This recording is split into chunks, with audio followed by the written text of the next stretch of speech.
NASA's Enceladus discovery changes everything. New planets humans could colonize far beyond the warmth and noise of Earth, past the orbit of Mars, beyond Jupiter's violent storms. And even farther than the icy rings of Saturn, there's a place no one ever expected to matter. It isn't a planet. It doesn't glow. It doesn't dominate the sky.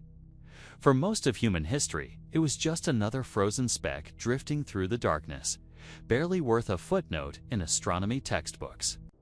If you had asked scientists a few decades ago where humanity might one day find the ingredients for life beyond Earth, this place would not have made the list. And yet, it was there all along. The discovery didn't arrive with fanfare or dramatic headlines. There was no single moment where alarms went off and someone shouted that everything had changed. Instead, it crept in quietly, buried in streams of data, hidden inside measurements that at first looked like noise. The kind of discovery that only becomes obvious after you've already missed it once. A small anomaly here, a strange signal there. Ice behaving in ways ice shouldn't. Chemistry appearing where chemistry had no business existing. At first, it looked like a mistake. A frozen moon, smaller than many cities on Earth, shouldn't be doing anything interesting. It shouldn't have energy. It shouldn't have motion. And it definitely shouldn't be active. Frozen worlds are supposed to be dead worlds. Locked in silence, preserved like relics from the early solar system. That's what made this so easy to overlook. That's why nobody was watching closely. Then something strange appeared. Jets of material were erupting from the surface, blasting into space as if the moon itself were breathing. Not vapor drifting lazily into the void, but powerful plumes, spraying ice and particles hundreds of miles high. That alone was shocking. Frozen objects don't do that unless something deep inside them is still alive in a way we don't usually associate with ice. Something was heating it. Something was driving it. Something was forcing its way out. At first, the assumption was simple. Maybe this was just a mechanical quirk. Tidal forces, cracks expanding and contracting. A weird but meaningless geological oddity. Scientists have learned the hard way not to jump to conclusions, especially when dealing with distant worlds. Space has a habit of looking alive when it isn't, but the data refused to settle down. Those plumes weren't just water ice. They carried chemistry, complex chemistry. The kind that, on Earth, doesn't just appear without a reason. Molecules that usually require energy, interaction, and time. Molecules that are unstable unless something is constantly producing them. And they weren't ancient leftovers either. They were fresh, newly formed, recently released. That was the moment curiosity turned into discomfort. Because if those molecules were fresh, they had to be coming from somewhere. And if they were coming from somewhere, then whatever was happening wasn't on the surface. It was happening deep below it. Beneath miles of solid ice, hidden from sunlight, shielded from space, there appeared to be a vast liquid ocean. Not a thin layer, not a temporary melt, a real ocean. One that had been there for a long time. That alone would have been remarkable. Liquid water is rare, that far from the sun. Keeping it from freezing solid requires a continuous source of energy. Heat that doesn't fade. Motion that doesn't stop. And yet, the evidence kept stacking up. Signs of internal heating. Signs of circulation. Signs that the ocean wasn't stagnant, but active, stirring, changing, interacting with rock at the bottom. On Earth, that combination is powerful. Liquid water, energy, chemical building blocks, interaction between rock and water. These are the same ingredients found at hydrothermal vents on the ocean floor, places where life thrives without sunlight, feeding on chemistry instead of light. Entire ecosystems exist there, isolated from the surface, proving that life doesn't need warm oceans or blue skies. It just needs the right conditions. And suddenly, that frozen moon stopped looking insignificant. Because this wasn't just about alien microbes anymore. This wasn't even just about whether life could exist somewhere else. This was about the rules themselves, about where habitable environments can form, about how common they might be, and about whether humanity's future is far more complicated and far more promising than we ever imagined. For generations, we've told ourselves a simple story. Life needs a planet like Earth. It needs a star like the Sun. It needs just the right distance, just the right atmosphere, just the right balance. Miss any one of those, and the door slams shut. That story shaped how we searched the universe. It shaped where we looked, shaped what we ignored. And now, a frozen moon orbiting a gas giant is quietly tearing that story apart. Because if life's ingredients can exist there, hidden under ice, warmed by tidal forces instead of sunlight, then the universe suddenly feels much more crowded. Worlds we dismissed as dead may be anything but. Places we thought were uninhabitable might simply be hiding their secrets better. And the number of environments capable of supporting life, or at least sustaining it, might be far larger than we're prepared to accept. This is where the discovery becomes uncomfortable. If such a place exists so close to home within our own solar system, then it raises a much bigger question. Not just about life elsewhere, but about us, about where humanity could go, about whether the future of our species is tied to planets at all, and about whether the next chapter of human history might unfold somewhere no one ever expected to matter. Because Enceladus, for all its size and silence, is no longer just a moon. It's a warning. It's an invitation. And it said the first crack in a future that suddenly looks very different from the one we thought we were heading toward. For a long time, the search for habitable worlds followed a simple, almost comforting logic. Bigger was better. Warm was necessary, and planets mattered far more than anything else. Environments capable of supporting life were supposed to look a lot like Earth, or at least orbit stars in just the right way to mimic it.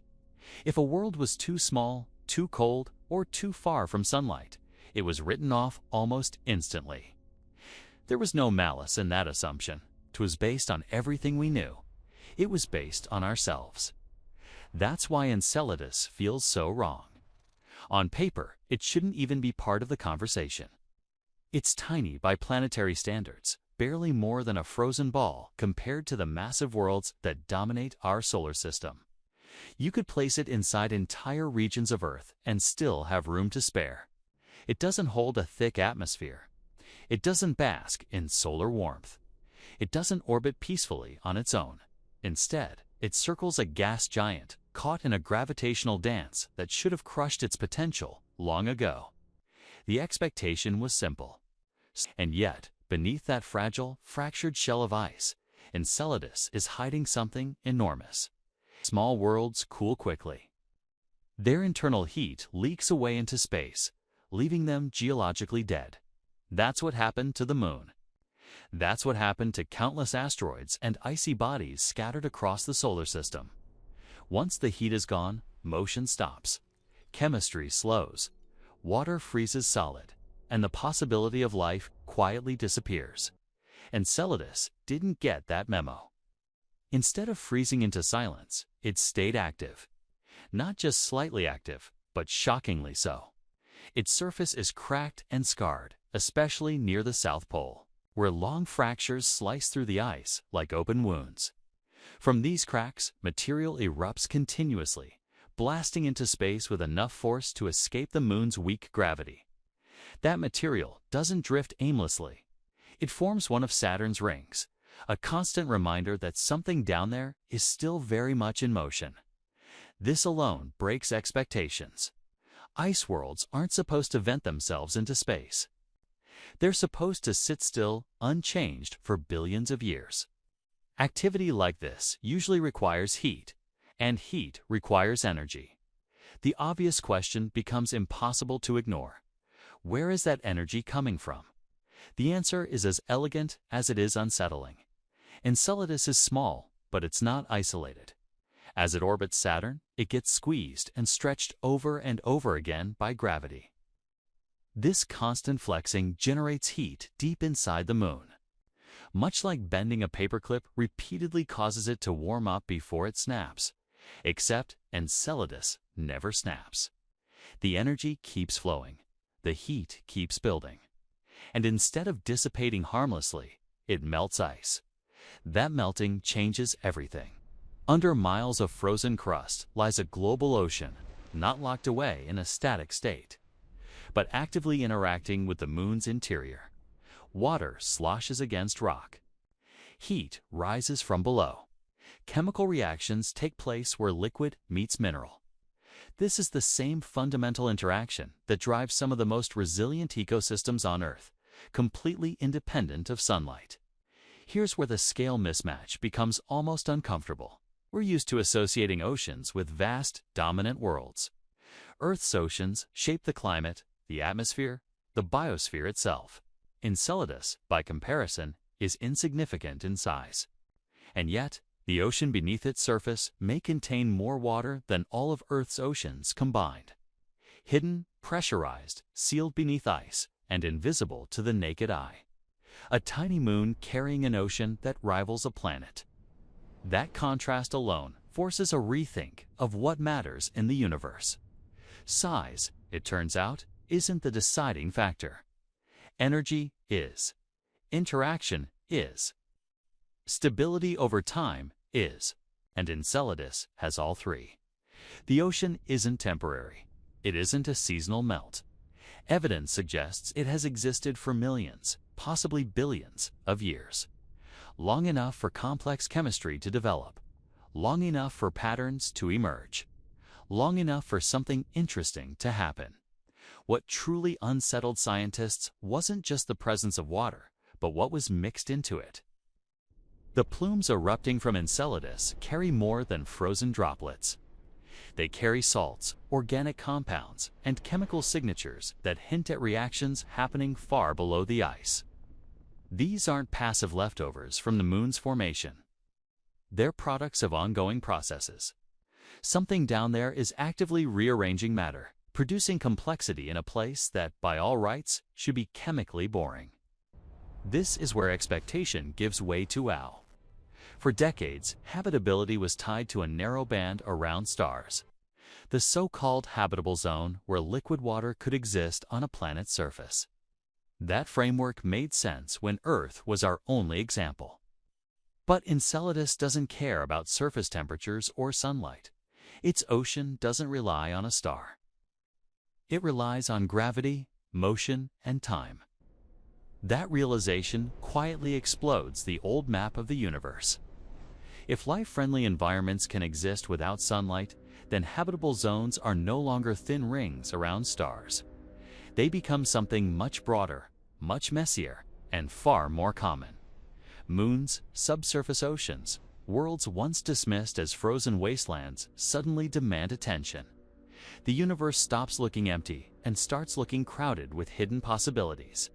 And Enceladus is the most dramatic example because it's so easy to underestimate. You don't see its ocean when you look at it. You see ice. You see cracks. You see a small, pale object lost in the shadow of a gas giant. Nothing about it announces importance.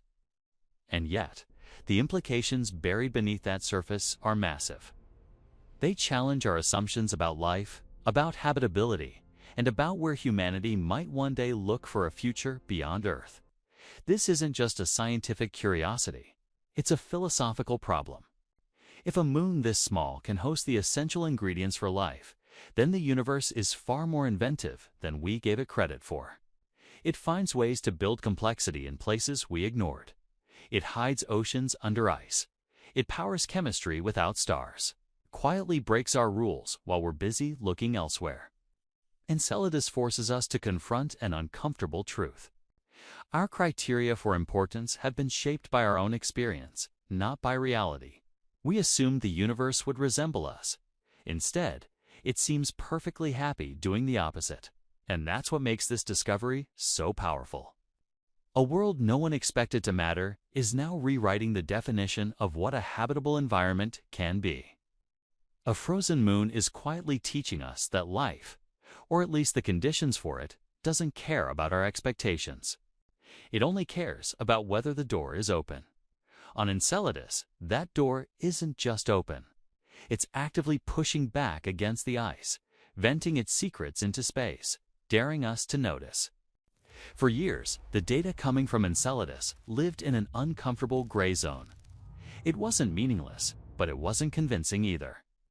The kind of information that makes scientists uneasy because it refuses to settle into a clear answer, too structured to ignore, too strange to accept.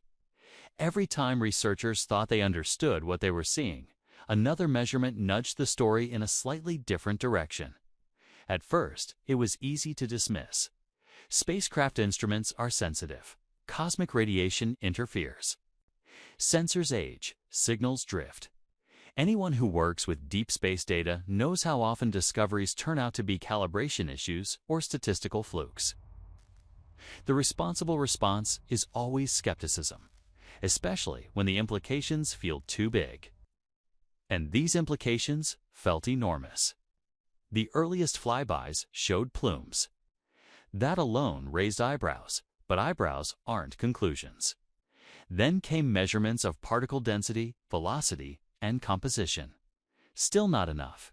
Interesting, yes. Revolutionary, no.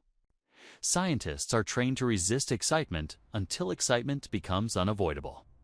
The universe is very good at tricking us into seeing patterns where none exist. So the data was filed, reanalyzed, cross-checked, and quietly debated. What changed wasn't one dramatic graph or a single undeniable spike. It was repetition. Over and over again, different instruments, different passes, different conditions, all whispered the same uncomfortable message. The chemistry wasn't random. The distribution wasn't chaotic. The signals lined up too neatly to be accidental. Noise doesn't behave consistently. Noise doesn't repeat itself with structure.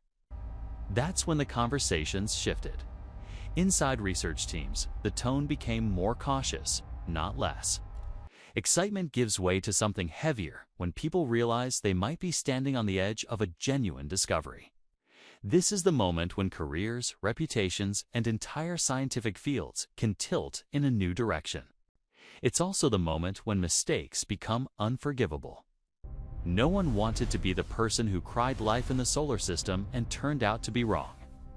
So instead of announcing anything, scientists slowed down. They asked harder questions. They tried to break their own interpretations. Could these molecules have formed elsewhere and simply settled on Enceladus? Could radiation have altered simpler compounds into something that only looked complex? Could the plumes be sampling surface contamination rather than anything internal? Each possibility was explored, not because anyone wanted it to be true, but because they needed it to be. The burden of proof doesn't get lighter when a discovery feels important. It gets heavier. Then came the realization that changed everything. Some of the particles being detected were fragile. They shouldn't survive long in space. They break apart under radiation. They degrade quickly. If they had been sitting around for decades or centuries, they wouldn't look the way they did. And yet, there they were, intact, fresh, chemically young. That detail turned doubt into tension. Because if those molecules were fresh, then the plumes weren't recycling ancient material. They were delivering something new, something recently produced. Something that had to be coming from an environment where chemistry was actively happening right now. That environment could not be the surface. Ice exposed to vacuum and radiation doesn't generate complexity.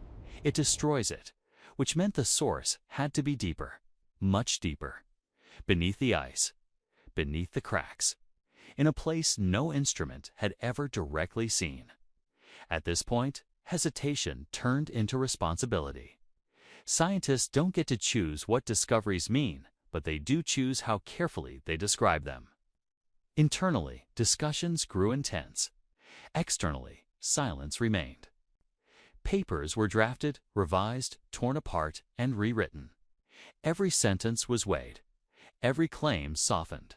Words like possible, consistent with, and suggestive were chosen deliberately. This wasn't about underselling the result. It was about surviving scrutiny. Because the moment this story left the lab, it would belong to everyone. Another turning point came when independent teams began reaching the same conclusions without coordinating. Different models, different assumptions, same outcome. When separate lines of reasoning converge, skepticism starts to lose ground. You can argue with one interpretation. It's much harder to argue with many that arrive at the same place from different directions. Still, no one rushed. There is a strange psychological moment in science when evidence becomes strong enough that disbelief starts to feel dishonest, but belief still feels premature. That's where Enceladus sat. In that narrow space between almost certainly nothing and possibly everything. The kind of place that keeps people awake at night. One researcher described it later as a quiet dread, not fear, exactly, but awareness. Awareness that if the interpretation held, it would force a revaluation of decades of assumptions. About where life can exist, about how common habitable environments might be, about how wrong we may have been. And then came confirmation that didn't shout. It whispered. The chemistry matched models of water interacting with rock at elevated temperatures. The energy estimates lined up with tidal heating predictions. The plume composition made sense if it had traveled through an ocean before escaping.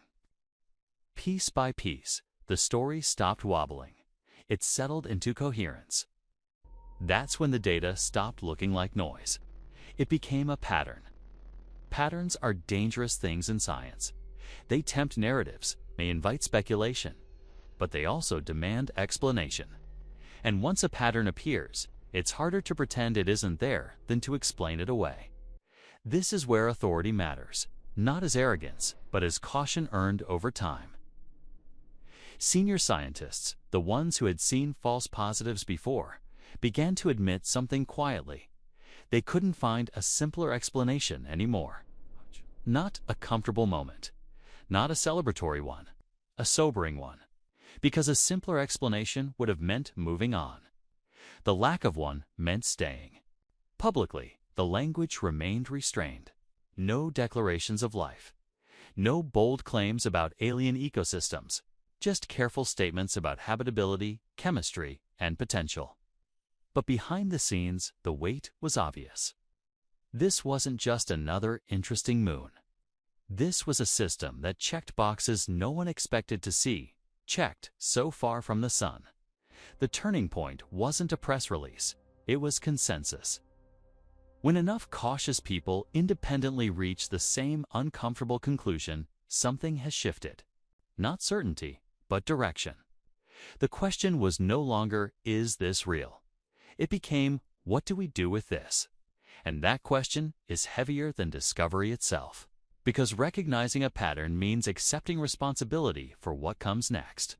Future missions, funding decisions, ethical debates, public expectations. All of it flows from that moment when scientists collectively decide that the data deserves to be taken seriously. That's what happened with Enceladus. Not with excitement, but with restraint. Not with bold claims, but with careful silence. The discovery didn't explode into existence. It crystallized slowly, under pressure, shaped by doubt and sharpened by repetition. By the time the world started paying attention, the people closest to the data had already crossed the point of no return. They knew this wasn't a fluke. They knew it wasn't going away. And they knew that whatever Enceladus was hiding beneath its ice, it had earned the most dangerous label in science, worth investigating. Because once data becomes a pattern, and once a pattern refuses to break, the universe is usually trying to tell us something. The only question left was whether we were ready to listen. At its core, the discovery on Enceladus isn't complicated. It only feels complicated because we've been trained to associate life with very specific settings. Blue skies, open oceans, warm sunlight. Strip all that away, and what you're left with seems alien, almost hostile. But when scientists peeled back the layers of data, what they found was something surprisingly familiar. For ingredients, water, energy, chemistry, movement. Separately, none of these are shocking. Together, they are impossible to ignore. Let's start with water, because that's always the headline. Not ice, not vapor, liquid water. The kind that flows, mixes, dissolves, and carries chemistry from one place to another. On Enceladus, this water isn't sitting on the surface where sunlight might briefly melt it. It's hidden far below, sealed under a thick shell of ice, protected from radiation and the vacuum of space. That alone changes the conversation. Liquid water is rare, especially that far from the sun. But water isn't enough by itself. You can have oceans that are sterile, stagnant, and lifeless. Without energy, water becomes a chemical graveyard. Enceladus has energy. Not in the form of sunlight, but in the form of motion. As the moon orbits Saturn, gravity squeezes and stretches it over and over again. That constant flexing generates heat deep inside, preventing the ocean from freezing solid. This isn't a one-time event. It's continuous, predictable, stable over immense timescales. Energy like this does something crucial. It keeps systems from settling into equilibrium. It creates gradients, differences in temperature, pressure, and chemistry that drive reactions forward. Life at its most basic level is nothing more than chemistry, refusing to stop. Then there's chemistry itself. When scientists analyzed the material erupting from Enceladus' surface, they didn't just find simple compounds. They found organic molecules. Not life, but the building blocks that life uses. Carbon-based compounds that don't easily assemble on their own. Molecules that require specific conditions to form and survive. Even more important, they found salts. Salts don't just appear randomly. They're a fingerprint of water interacting with rock. On Earth, you only get that kind of chemistry when liquid water circulates through mineral-rich environments, dissolving material and carrying it elsewhere. That tells us the ocean on Enceladus isn't isolated. It's touching the rocky core. It's reacting. It's changing. That interaction is critical. When water meets rock under heat and pressure, it opens the door to a whole suite of chemical reactions.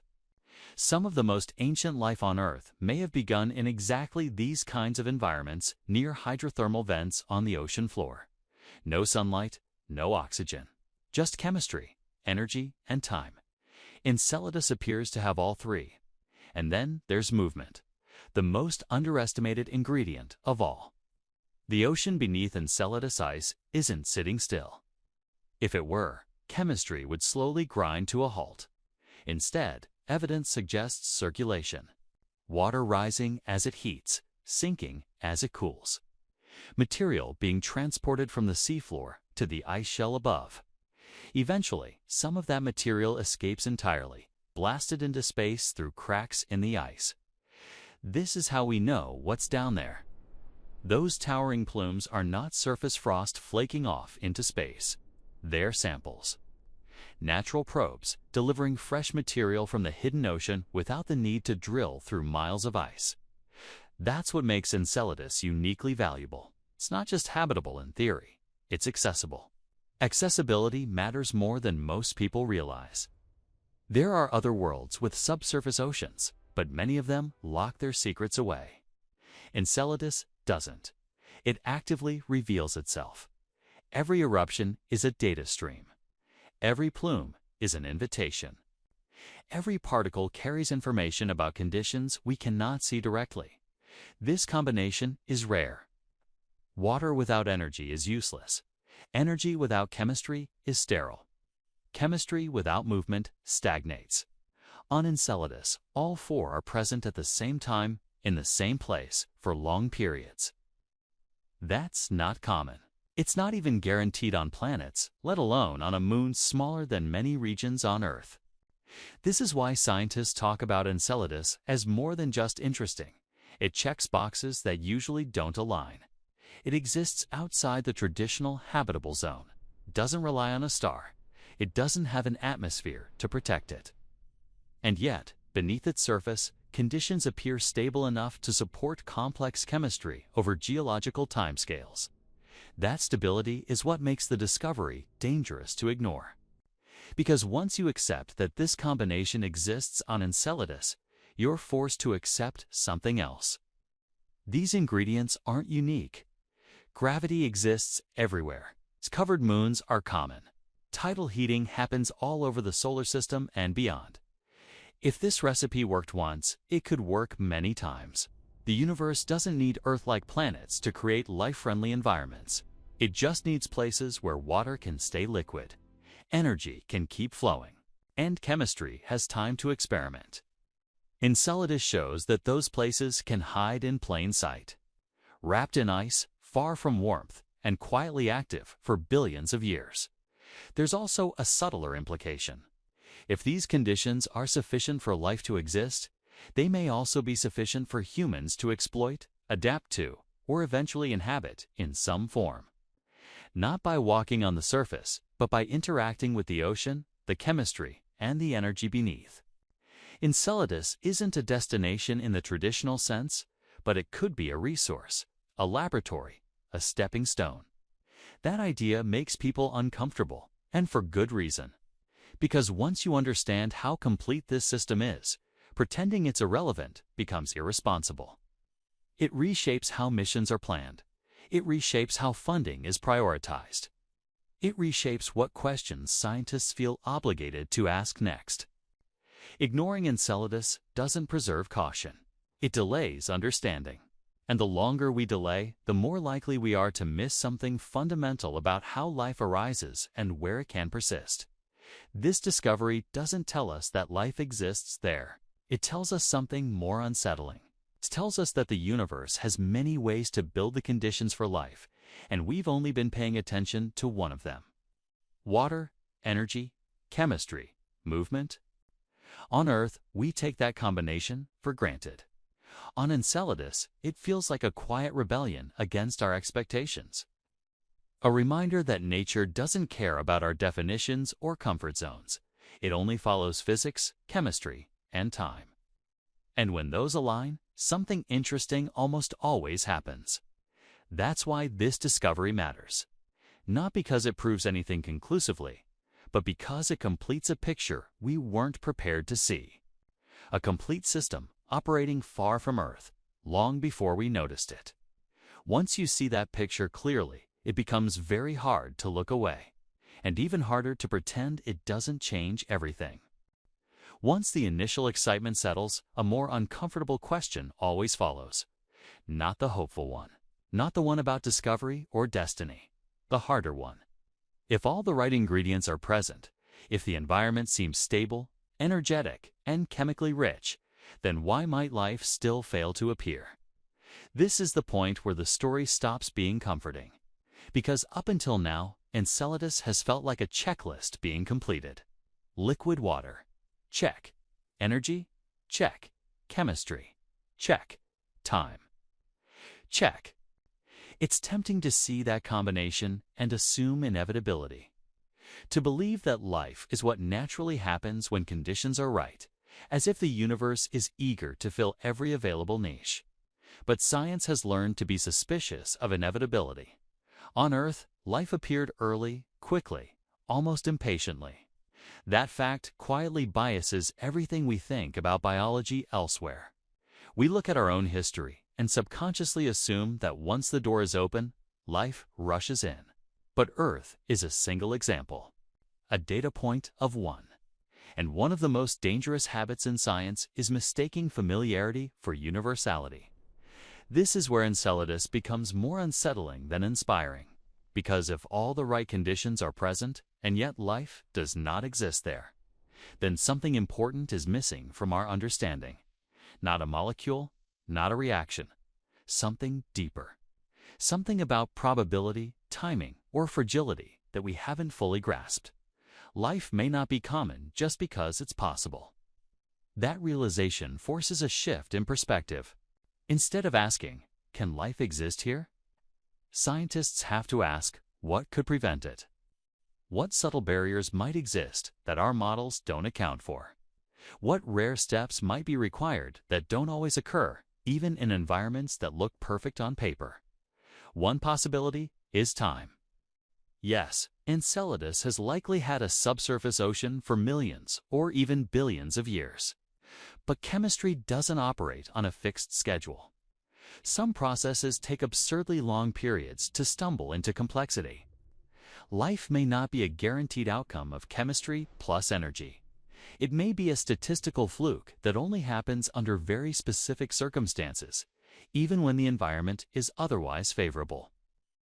Another possibility is instability hiding behind apparent stability. The ocean beneath Enceladus ice may be liquid, but it could also be chemically harsh.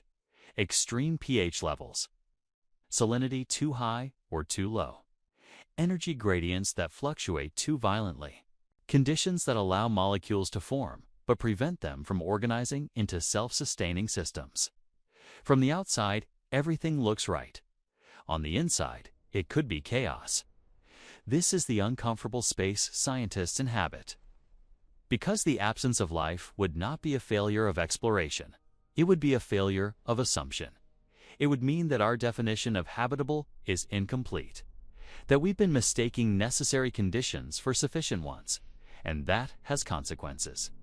If life doesn't emerge even when the recipe seems complete, then the universe might be far quieter than we expect. Not empty, but selective, capable of building environments that look alive without ever crossing the invisible threshold into biology. That possibility lingers behind every optimistic interpretation of Enceladus. There's also the question of origin versus survival. Even if life did arise there once, could it persist? Subsurface oceans are protected, but they are not immune. Changes in orbital dynamics, shifts in tidal heating, gradual cooling over time. A system that looks stable now may have passed through periods of stress, severe enough to wipe out early biological experiments before they had a chance to adapt. On Earth, life survived because it diversified. It spread. It exploited countless niches. Enceladus offers far fewer options. One ocean, one hidden environment. A single mistake early on could have ended everything before it began. That's a sobering thought, because it means that the universe could be filled with places that almost hosted life. Worlds where chemistry danced on the edge of biology and then fell back into silence. From a distance, those worlds would look identical to ones that succeeded. Same water, same energy, same ingredients. No obvious way to tell the difference without going there. This uncertainty isn't a weakness in science, it's a feature. It's the reason scientists are careful. It's why discoveries are framed cautiously. It's why words like habitable are chosen instead of alive. Not because researchers lack imagination, but because they understand how fragile the boundary is between something that could host life and something that actually does. There's an identity threat hidden in this realization. If life is rare, even when conditions are right, then Earth might not just be one of many living worlds. It might be an outlier, a fortunate accident, a cosmic exception rather than the rule. That idea cuts against a deeply human desire to feel typical, to believe that our story is one of many similar stories unfolding across the universe. It's more comforting to imagine that life blooms everywhere. But comfort is not evidence. Enceladus forces us to sit with that discomfort. It presents us with a world that seems to invite life and then dares us to prove that invitation was accepted. It challenges the narrative that habitability naturally leads to biology. It reminds us that we still don't know how hard the first step really is, and that ignorance is not something to rush past. Because if we are wrong about how easily life begins, then our expectations for colonization, exploration, and future human expansion need to be recalibrated. We can't assume that finding water and energy automatically means finding ecosystems, or even environments we can safely manipulate without consequence. Uncertainty also protects us from arrogance. It prevents us from assuming ownership over places we barely understand. It slows the impulse to treat every promising world as a resource rather than a mystery. In that sense, uncertainty isn't an obstacle, it's a safeguard. There's another layer to this question that's harder to articulate. What if life exists on Enceladus, but in a form so alien, so chemically subtle, that our instruments can't recognize it yet? What if we were looking for echoes of Earth in a place that followed a completely different path? In that case, the danger isn't that life failed to appear, it's that we fail to see it. That possibility cuts both ways.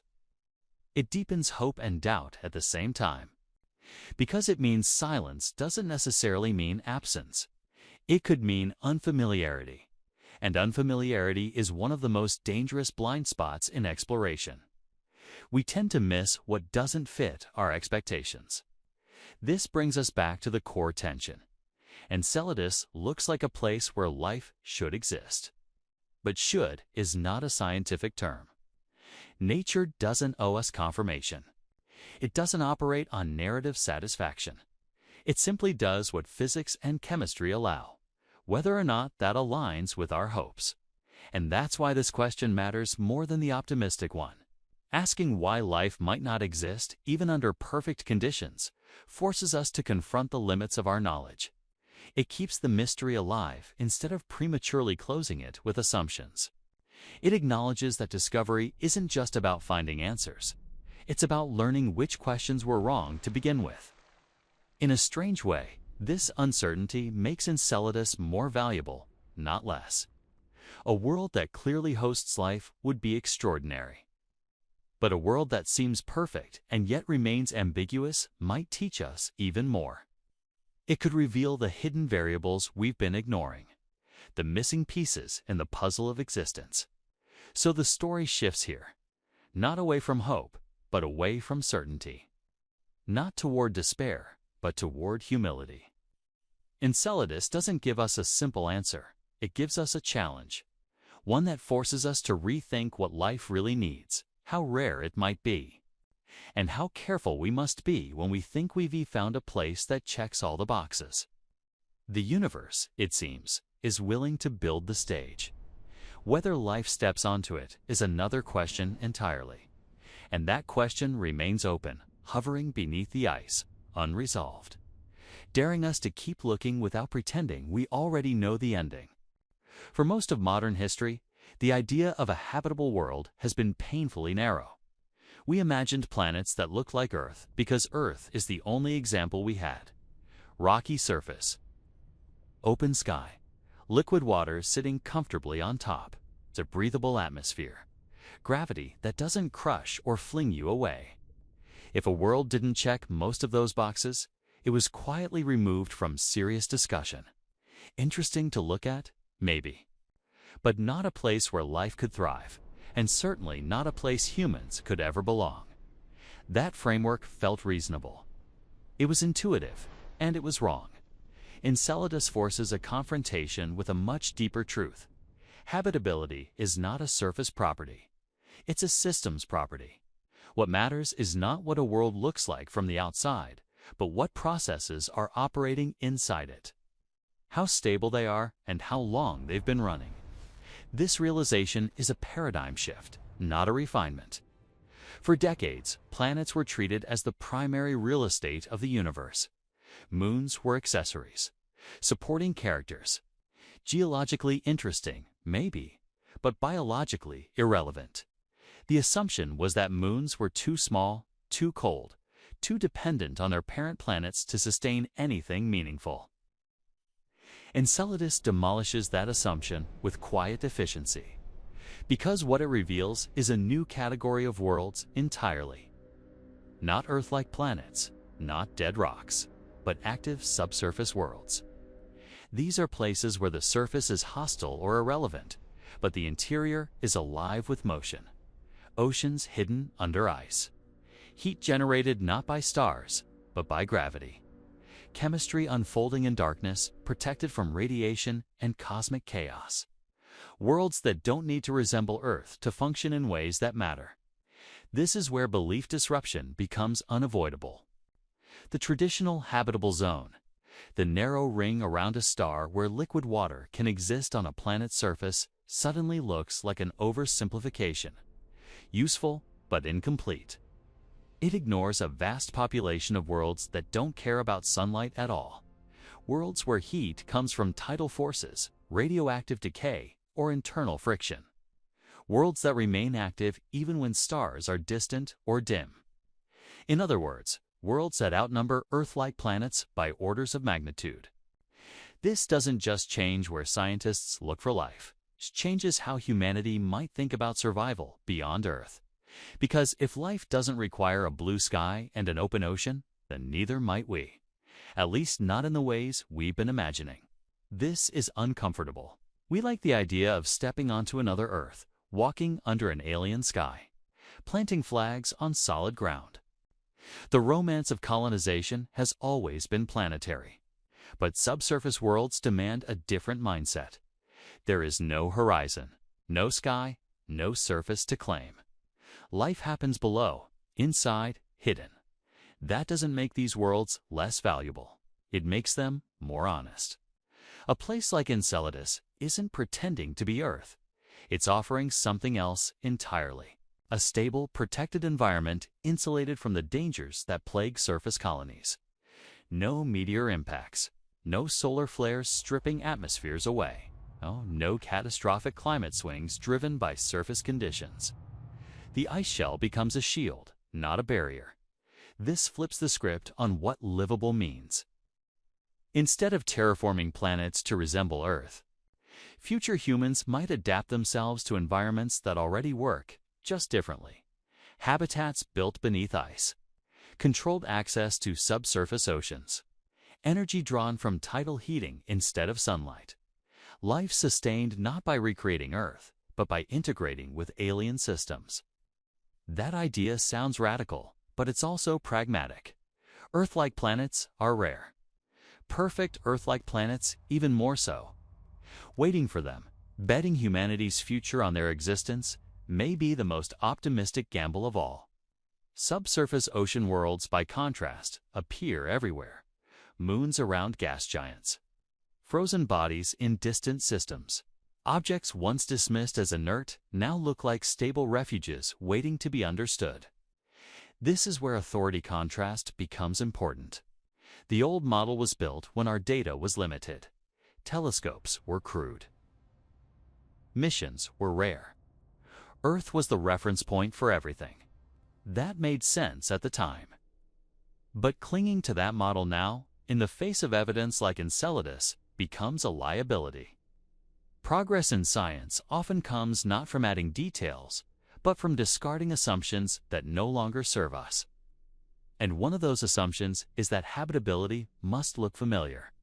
The new mental model is harder to visualize, but far more powerful. Instead of thinking in terms of planets versus non-planets, we think in terms of energy flows, chemical gradients, stability over time, protection from cosmic threats, accessibility.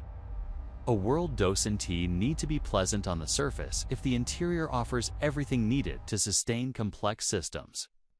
This reframing also changes the emotional tone of exploration.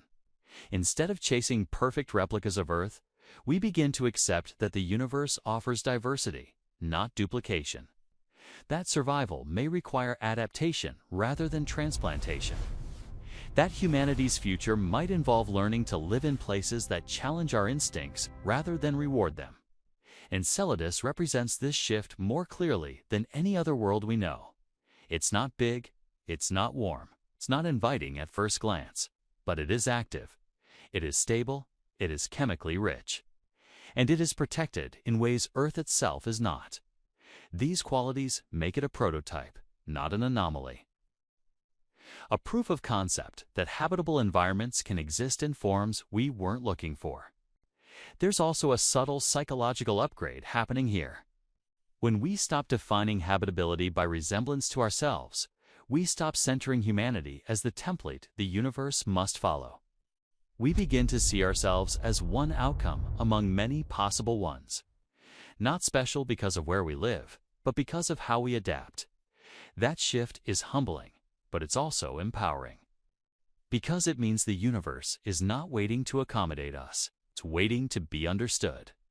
And once understood, it may offer far more options than we ever imagined.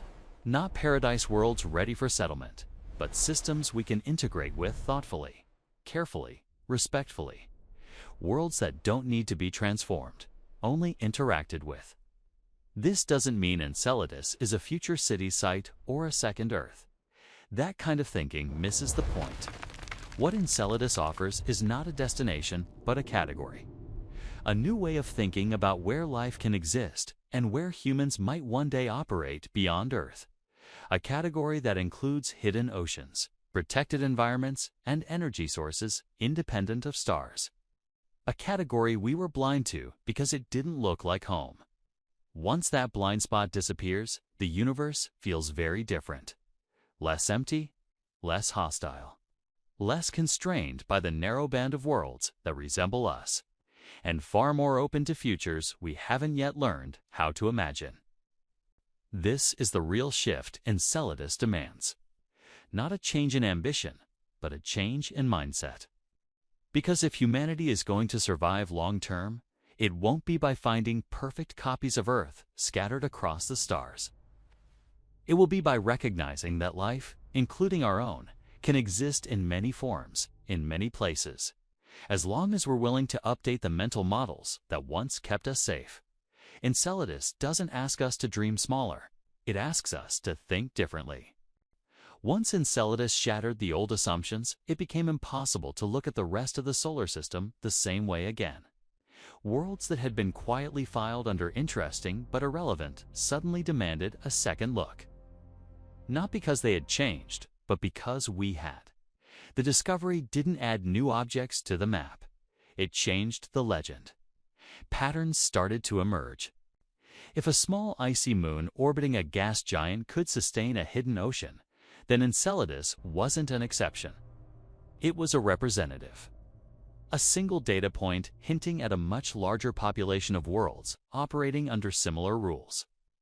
And once scientists began searching for those rules instead of surface resemblance, the solar system started to look uncomfortably full. The most obvious comparison was Europa. For decades, Europa had been known to harbor a subsurface ocean beneath its cracked ice shell. It was always considered intriguing, but distant, difficult, and dangerous.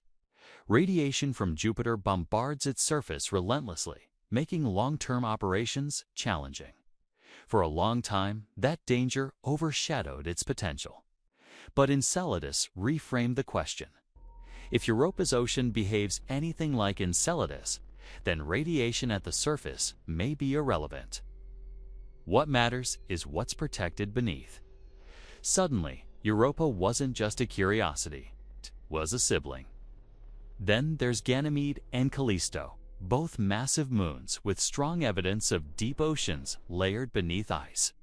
In the old framework, their thick ice shells made them impractical. In the new one, that ice becomes a shield, preserving stability over billions of years. These worlds aren't marginal, they're resilient. The pattern doesn't stop with Jupiter. Saturn's system alone hosts multiple moons that show signs of internal activity. Titan, with its complex chemistry and hydrocarbon lakes on the surface, now looks less like a weird outlier and more like a complementary case. Beneath its frigid exterior may lie another ocean, interacting with an environment rich in organic compounds. Not water-based life as we know it, perhaps, but a chemical laboratory unlike anything on Earth. Even moons once thought to be inert begin to raise questions. Subtle gravitational measurements, slight orbital wobbles, unexpected heat signatures. Each anomaly, once easy to ignore, now feels significant. Because Enceladus taught scientists what to look for. Tidal heating becomes the unifying thread. Wherever gravity can flex a world repeatedly, energy can flow. Where energy flows, water can stay liquid. Where water stays liquid and interacts with rock, chemistry becomes dynamic. This chain doesn't require a star. It doesn't require a planet. It only requires the right relationships between objects. That realization creates an abundance effect that's hard to shake. The solar system stops looking like a handful of potentially habitable planets surrounded by dead debris. It starts to resemble a network of hidden environments, each operating quietly beneath layers of ice or rock. Some may be sterile. Some may be chemically rich. Some may even host life. But the number of candidates explodes. Moons around gas giants become prime targets. Distant icy bodies in the outer solar system begin to look less lonely. Even dwarf planets like Pluto, once dismissed as frozen relics, hint at internal complexity and possible subsurface oceans driven by residual heat and exotic chemistry. What's striking is how many of these worlds were already known. They weren't discovered after Enceladus. They were reinterpreted. The data was always there. The evidence was subtle, scattered, and easy to rationalize away. Enceladus didn't invent new physics. It forced a revaluation of existing observations through a different lens. That's how paradigm shifts usually happen. They don't arrive with new objects. They arrive with new questions. And once those questions are asked, the answers seem obvious in hindsight. As scientists mapped this pattern outward, a disturbing realization set in. Earth might not be special in the way we thought. Not because life is everywhere, but because habitable environments might be. The conditions that sustain complexity could be far more common than open oceans and blue skies. This doesn't guarantee life, but it guarantees opportunity. The phrase "we're surrounded" takes on a new meaning here. Not surrounded by aliens, but by potential. By worlds that quietly meet the criteria we once believed were rare. By environments that could teach us more about biology, chemistry, and survival than any distant exoplanet we can't reach. And reachability matters. These worlds are not light years away. They are in our backyard. Within robotic reach. Within the planning horizon of future missions. Enceladus didn't just expand the search for life conceptually. It made it logistically feasible. Sampling an ocean without drilling. Studying chemistry without landing. Learning about habitability without committing to decades-long interstellar journeys. That practicality accelerates interest. Funding priorities shift. Mission concepts evolve. Engineers start designing probes, not for surfaces, but for plumes. Instruments are optimized for chemistry rather than terrain. The search becomes more focused, more strategic, more confident. And the escalation continues. If subsurface ocean worlds are common in our solar system, then they are likely common elsewhere. Gas giants are abundant around other stars. Their moons, by extension, could number in the trillions across the galaxy. Each one a potential Enceladus. Each one a hidden laboratory running quietly in the dark. This is where the abundance effect becomes almost overwhelming. Instead of a galaxy dotted with a few rare oases, we might be looking at a cosmos filled with concealed habitats. Not obvious, not welcoming at first glance, but persistent, stable, patient. That abundance doesn't make the universe feel crowded in a comforting way. It makes it feel complex, layered, full of systems operating just beyond our perception. Worlds that don't announce themselves with atmospheres or surface oceans, but reveal their potential only to those willing to look deeper. Enceladus didn't just add itself to a list, it rewrote the list. It turned maybe someday worlds into immediate priorities.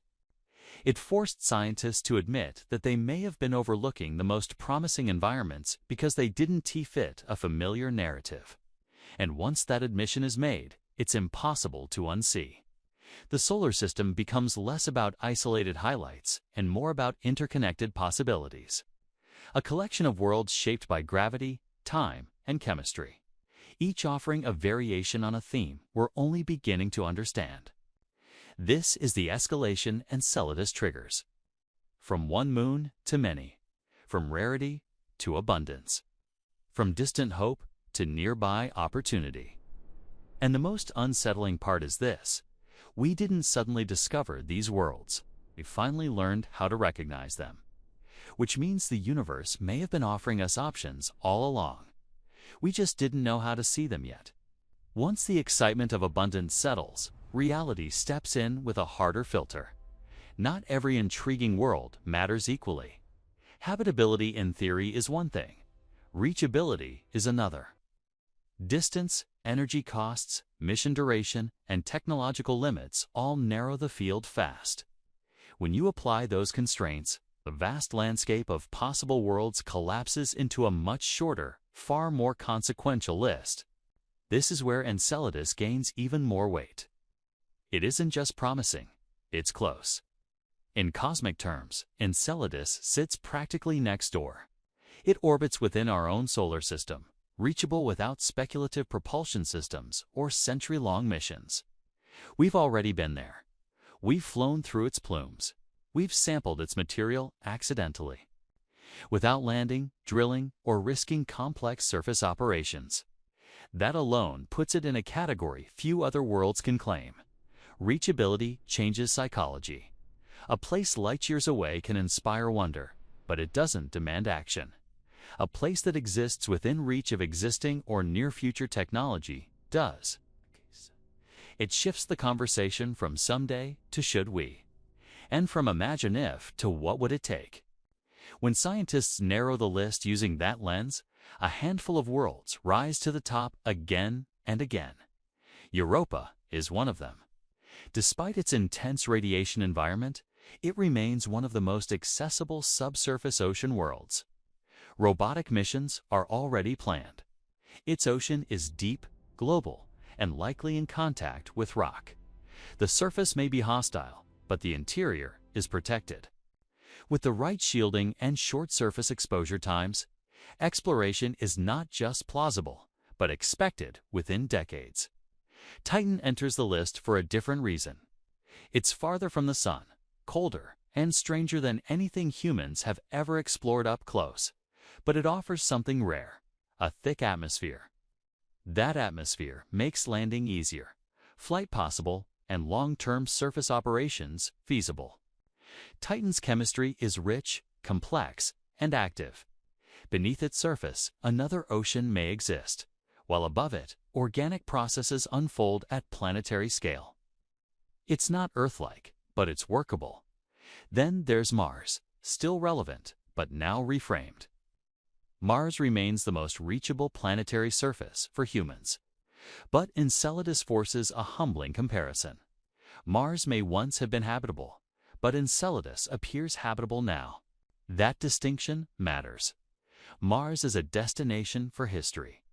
Enceladus is a destination for ongoing processes. One tells us what life was. The other might tell us what life can be without sunlight. Beyond these familiar names, a few less obvious candidates hold surprising promise. Certain near-Earth asteroids and icy bodies show signs of water, volatiles, and internal heating. While not suitable for ecosystems, they could serve as stepping stones, fuel sources, construction sites, logistics hubs.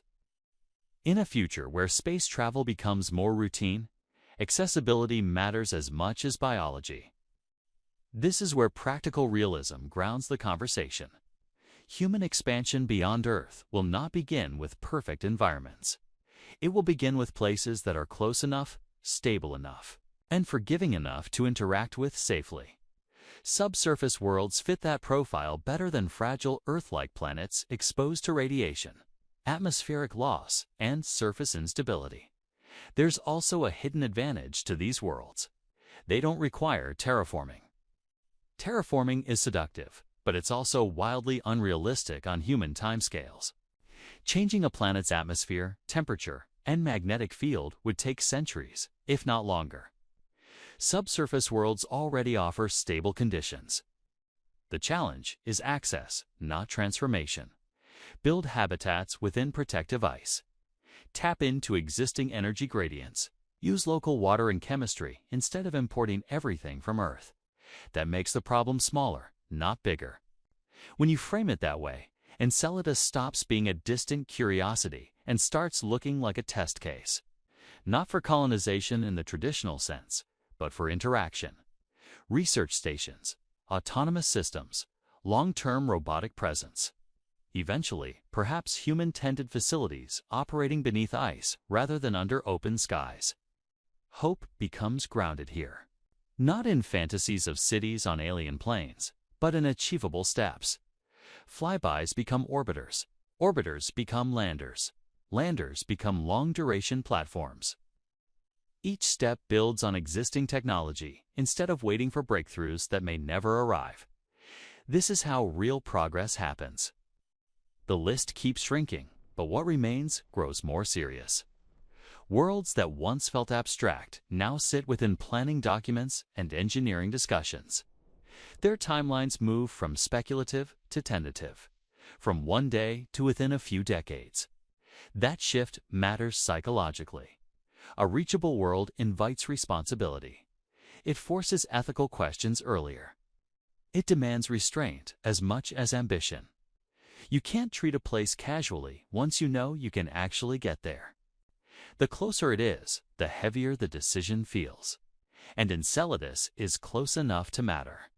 That proximity creates a quiet urgency. Not panic, not hype, but focus.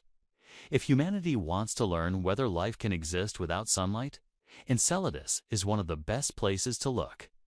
If humanity wants to test how to operate in non-Earth-like environments, Enceladus is a proving ground. If humanity wants to understand how common habitable systems truly are, Enceladus offers answers without requiring interstellar travel. In that sense, reachability doesn't just narrow the list, it sharpens it. What's left are not dream worlds, but working worlds. Places that don't promise comfort, but offer insight. Not destinations for escape, but laboratories for survival. This reframing keeps hope realistic. Not we'll live there soon, but we can learn there soon.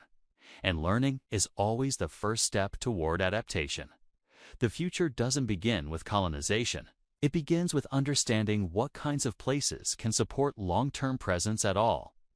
Enceladus sits at the center of that realization. Not because it's perfect, but because it's possible.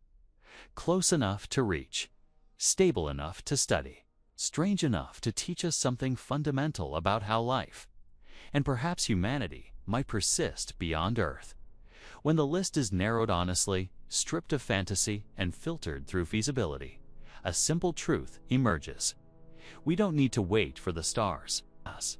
Some of the most important worlds are already within reach. And whether we choose to engage with them thoughtfully or recklessly will shape everything that comes next. Imagine waking up not to sunlight, but to silence so complete it feels physical. No wind, no birds. No distant hum of a city starting its day. Just the low, constant vibration of machinery and the knowledge that above you lies miles of solid ice, and beyond that, the vacuum of space. This is life on or near Enceladus. Not dramatic, not heroic. Methodical, careful, unforgiving. There is no outside in the way we understand it on Earth. Any human presence here would exist entirely within constructed environments, buried beneath the ice or anchored to the surface like a barnacle clinging to a frozen tide. The ice isn't scenery, it's infrastructure. It shields against radiation, micrometeoroids, and the lethal temperature swings that would kill unprotected systems in minutes. Without it, survival isn't difficult. It's impossible. Daily life begins with systems checks, not sunrise. Atmosphere pressure, oxygen balance, temperature stability. Power output. On Earth, these are background assumptions. On Enceladus, they are conscious concerns. Checked and rechecked because forgetting once could mean never waking up again. Survival psychology dominates everything. People don't rush, they don't improvise. They follow protocols with a kind of reverence because the margin for error is measured in seconds. Movement is deliberate. Gravity here is weak, barely a fraction of Earth's. Walk too casually and you risk bouncing farther than intended, colliding with equipment or walls. Over time, humans would adapt, learning a new choreography, adjusting muscle memory to a place where weight feels negotiable. Long-term habitation would require constant exercise, artificial gravity modules, or both, to prevent bone loss and muscle decay. The body does not care about wonder. It only cares about physics. Outside the habitat, if there is ever an outside, every movement would be slow and purposeful. Suits would be heavy, rigid, layered for insulation rather than air resistance. The cold is absolute, not biting, but erasing. Exposed skin wouldn't feel pain at first. It would simply stop functioning. Even machines struggle here. Metals become brittle. Lubricants thicken. Electronics demand heating just to remain alive.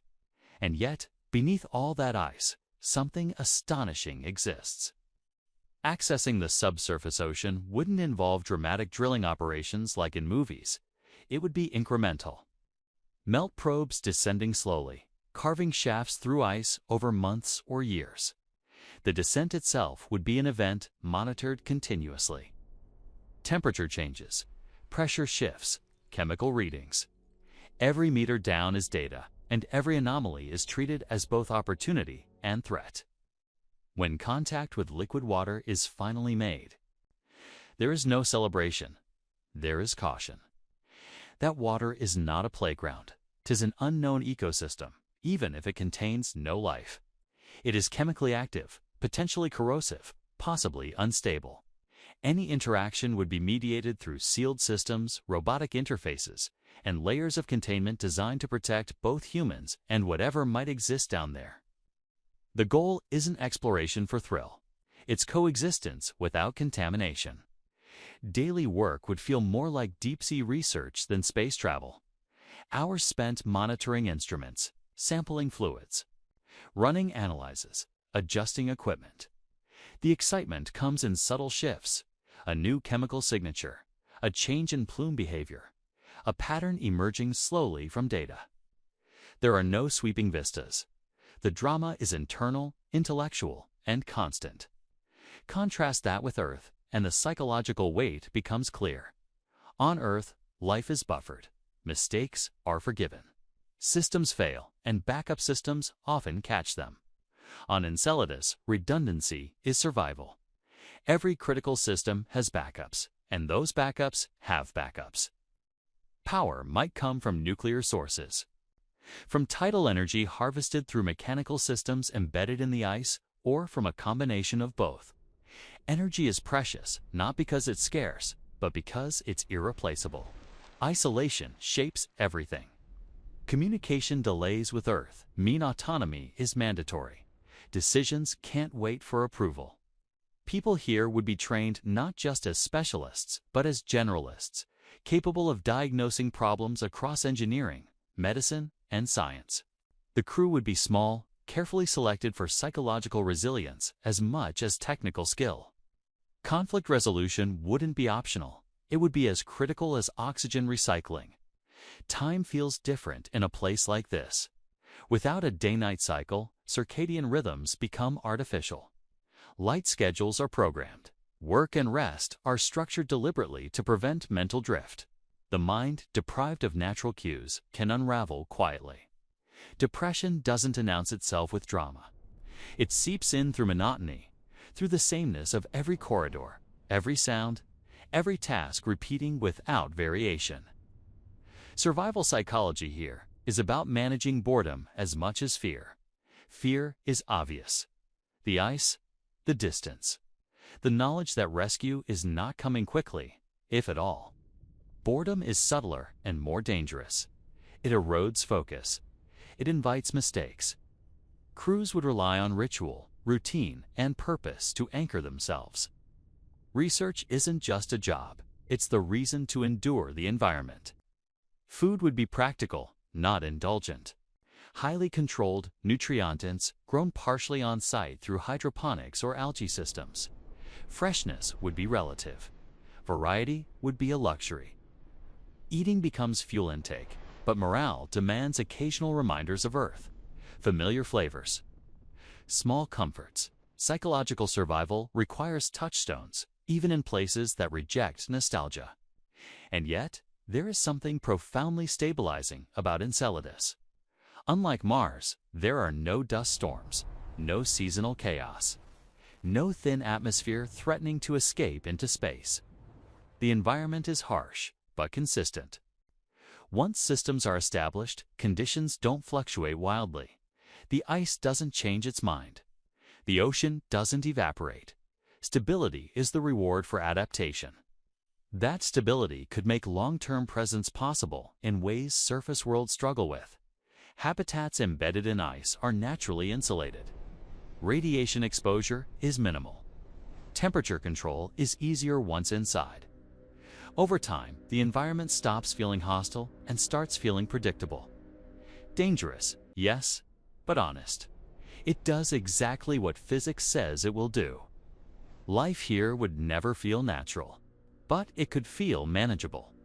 The greatest risk wouldn't be sudden catastrophe.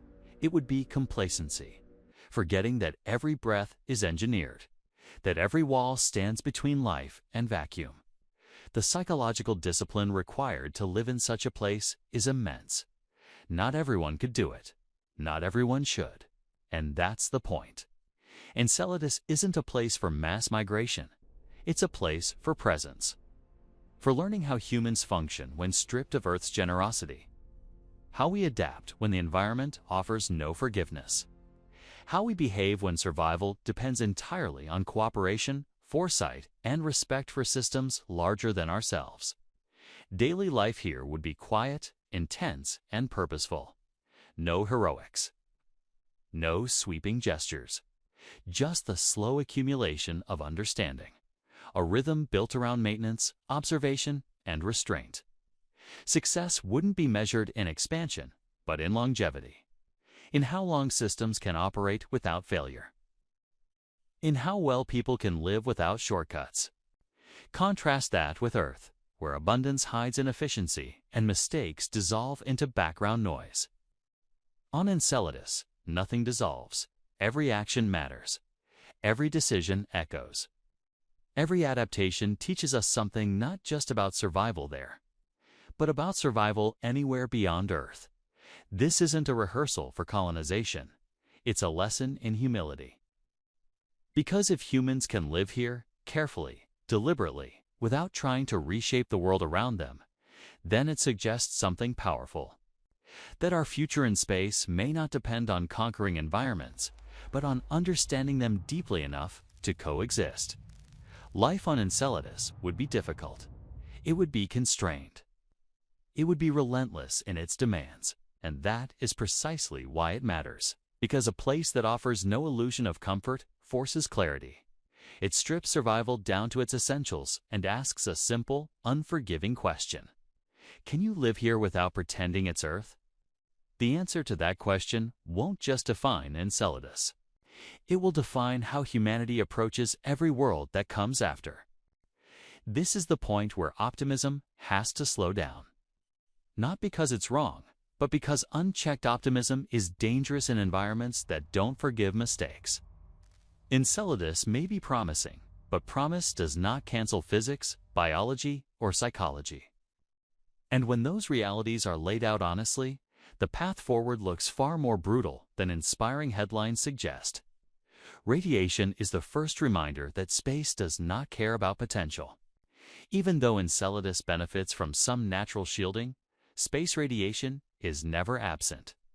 Cosmic rays, high-energy particles from distant supernova, and radiation trapped within Saturn's magnetic environment all pose long-term risks. Ice helps, but it doesn't eliminate exposure completely. Over time, radiation damages DNA, increases cancer risk, degrades electronics, and shortens mission lifespans. On Earth, our atmosphere and magnetic field quietly handle this for us. On Enceladus, protection must be engineered, monitored, and maintained without failure. Then there is gravity, a problem that never announces itself immediately. Low gravity doesn't feel threatening at first. In fact, it can feel liberating. But over months and years, it erodes the human body. Bones lose density, muscles weaken, cardiovascular systems struggle, vision changes. Immune responses degrade, even with exercise regimes and artificial gravity solutions. we still don't fully understand how the human body adapts over long durations in such environments. Mars' gravity is already a question mark. Enceladus is far lower. The risk isn't dramatic collapse. It's slow damage that accumulates quietly until it becomes irreversible. Isolation compounds everything. Distance from Earth isn't just measured in kilometers. It's measured in time delays, psychological separation, and the absence of rescue. Messages take hours. Emergency responses take months, if they're possible at all. There is no quick evacuation, no last-minute intervention. Every crew member knows that if something goes wrong, they are the solution, or there is no solution. This changes how people think, behave, and cope. Long-term isolation is one of the hardest stressors humans can experience. It magnifies small conflicts. It turns minor frustrations into chronic stress. It challenges identity, motivation, and emotional regulation. Even the most resilient individuals are affected. And Enceladus offers none of the natural psychological relief that Earth provides. No weather, no horizon. No living ecosystem to remind you that you're part of something larger. Just machinery and ice. Biology adds another layer of uncertainty. If Enceladus hosts even the simplest form of native life, everything becomes more complicated. Human presence introduces microbes, chemicals, heat, and disturbance. Contamination is not hypothetical. It's inevitable unless extreme precautions are taken. And contamination works both ways. Unknown organisms, if they exist, could interact unpredictably with human biology or technology. We don't need alien monsters for this to be dangerous. Microbial incompatibility alone could pose serious risks. Even if no life exists, biology still resists control. Closed ecosystems are fragile. Recycling air, water, and waste sounds straightforward until something fails. A bacterial imbalance, a system contamination, a feedback loop that wasn't modeled correctly. On Earth, ecosystems correct themselves through scale and diversity. In a sealed environment, errors amplify instead of dissipate. Then there's the ethical weight. This is the obstacle most often glossed over, and arguably the most serious. If Enceladus is potentially habitable, do we have the right to alter it? To drill through its ice, to extract its water, to introduce heat, chemicals, and noise into a system that has been stable for eons? Exploration carries consequences even when intentions are careful. The question isn't just can we go, it's should we intervene at all? Loss aversion becomes a powerful force here. Once humans establish a presence, retreat becomes harder. Infrastructure creates commitment. Commitment creates justification. Justification can slowly erode caution. History shows this pattern repeatedly on Earth. Space will not magically make us wiser. Authority, honesty matters precisely because of this. Scientists and engineers involved in these discussions are not blind to the risks. They emphasize uncertainty not to dampen enthusiasm, but to prevent irreversible mistakes. Every optimistic scenario has a corresponding failure mode, and those failure modes are not abstract. They involve human lives, irreversible contamination, and decisions that future generations cannot undo. There is also the economic reality. Everything sent to Enceladus costs staggering amounts of energy, money, and time. Maintenance alone becomes a constant drain. Any long-term presence would require justification not just scientifically, but socially and politically. Public patience is finite. Priorities shift. A project that takes decades must survive changes in leadership, funding cycles, and global crises back on Earth. Enceladus does not pause while we debate. Its environment continues. Its ocean circulates. Its plumes erupt. The window to study it responsibly exists, but it is not infinite. Delay carries risk. So does haste. Navigating between those extremes requires restraint that humanity has not always demonstrated well. This is where trust is either reinforced or lost. When experts speak cautiously about Enceladus, it's not because they lack imagination. It's because imagination without discipline has a long history of ending badly. Authority in science isn't about certainty. It's about knowing where certainty ends. And here, it ends quickly. Radiation limits longevity. Low gravity challenges biology. Isolation strains psychology. Unknown ecosystems raise ethical alarms. Logistics constrain ambition. None of these obstacles are insurmountable on their own. Together, they form a filter. A reminder that survival beyond Earth is not about bravado or destiny. It's about risk management at a scale humanity has never sustained before. Pulling back optimism doesn't kill the vision, it clarifies it. It forces a shift from fantasies of colonization to questions of presence, stewardship, and restraint. Enceladus is not a second Earth waiting to be claimed. 'Tis a fragile system offering insight, not ownership. The danger lies not in acknowledging these obstacles, but in ignoring them because the discovery feels exciting. Loss aversion exists for a reason. It reminds us that some mistakes cannot be undone, especially in environments where repair is impossible. If humanity chooses to engage with Enceladus, it will not be because the obstacles disappeared. It will be because we learn to respect them. And that respect will determine whether Enceladus becomes a triumph of careful exploration or a cautionary tale written into the ice of a world that never asked to be changed. There's a moment in every great discovery where excitement gives way to something heavier. Not fear exactly, but responsibility. Enceladus brings that moment forward faster than most worlds ever have. Because the more convincing its habitability becomes, the harder it is to ignore a question that has no comfortable answer. What if Enceladus already hosts life, not dramatic life? Not creatures swimming beneath the ice, waiting to be found. Something quieter, older, microbial. Chemical systems that cross the invisible line between non-living and living long before humans ever looked up at the sky. If that possibility is real, then every decision we make about Enceladus changes instantly. Exploration stops being neutral. The problem isn't whether we would recognize life immediately. It's that we might not. Microbial ecosystems can be subtle, slow, intertwined with their environment in ways that don't announce themselves clearly.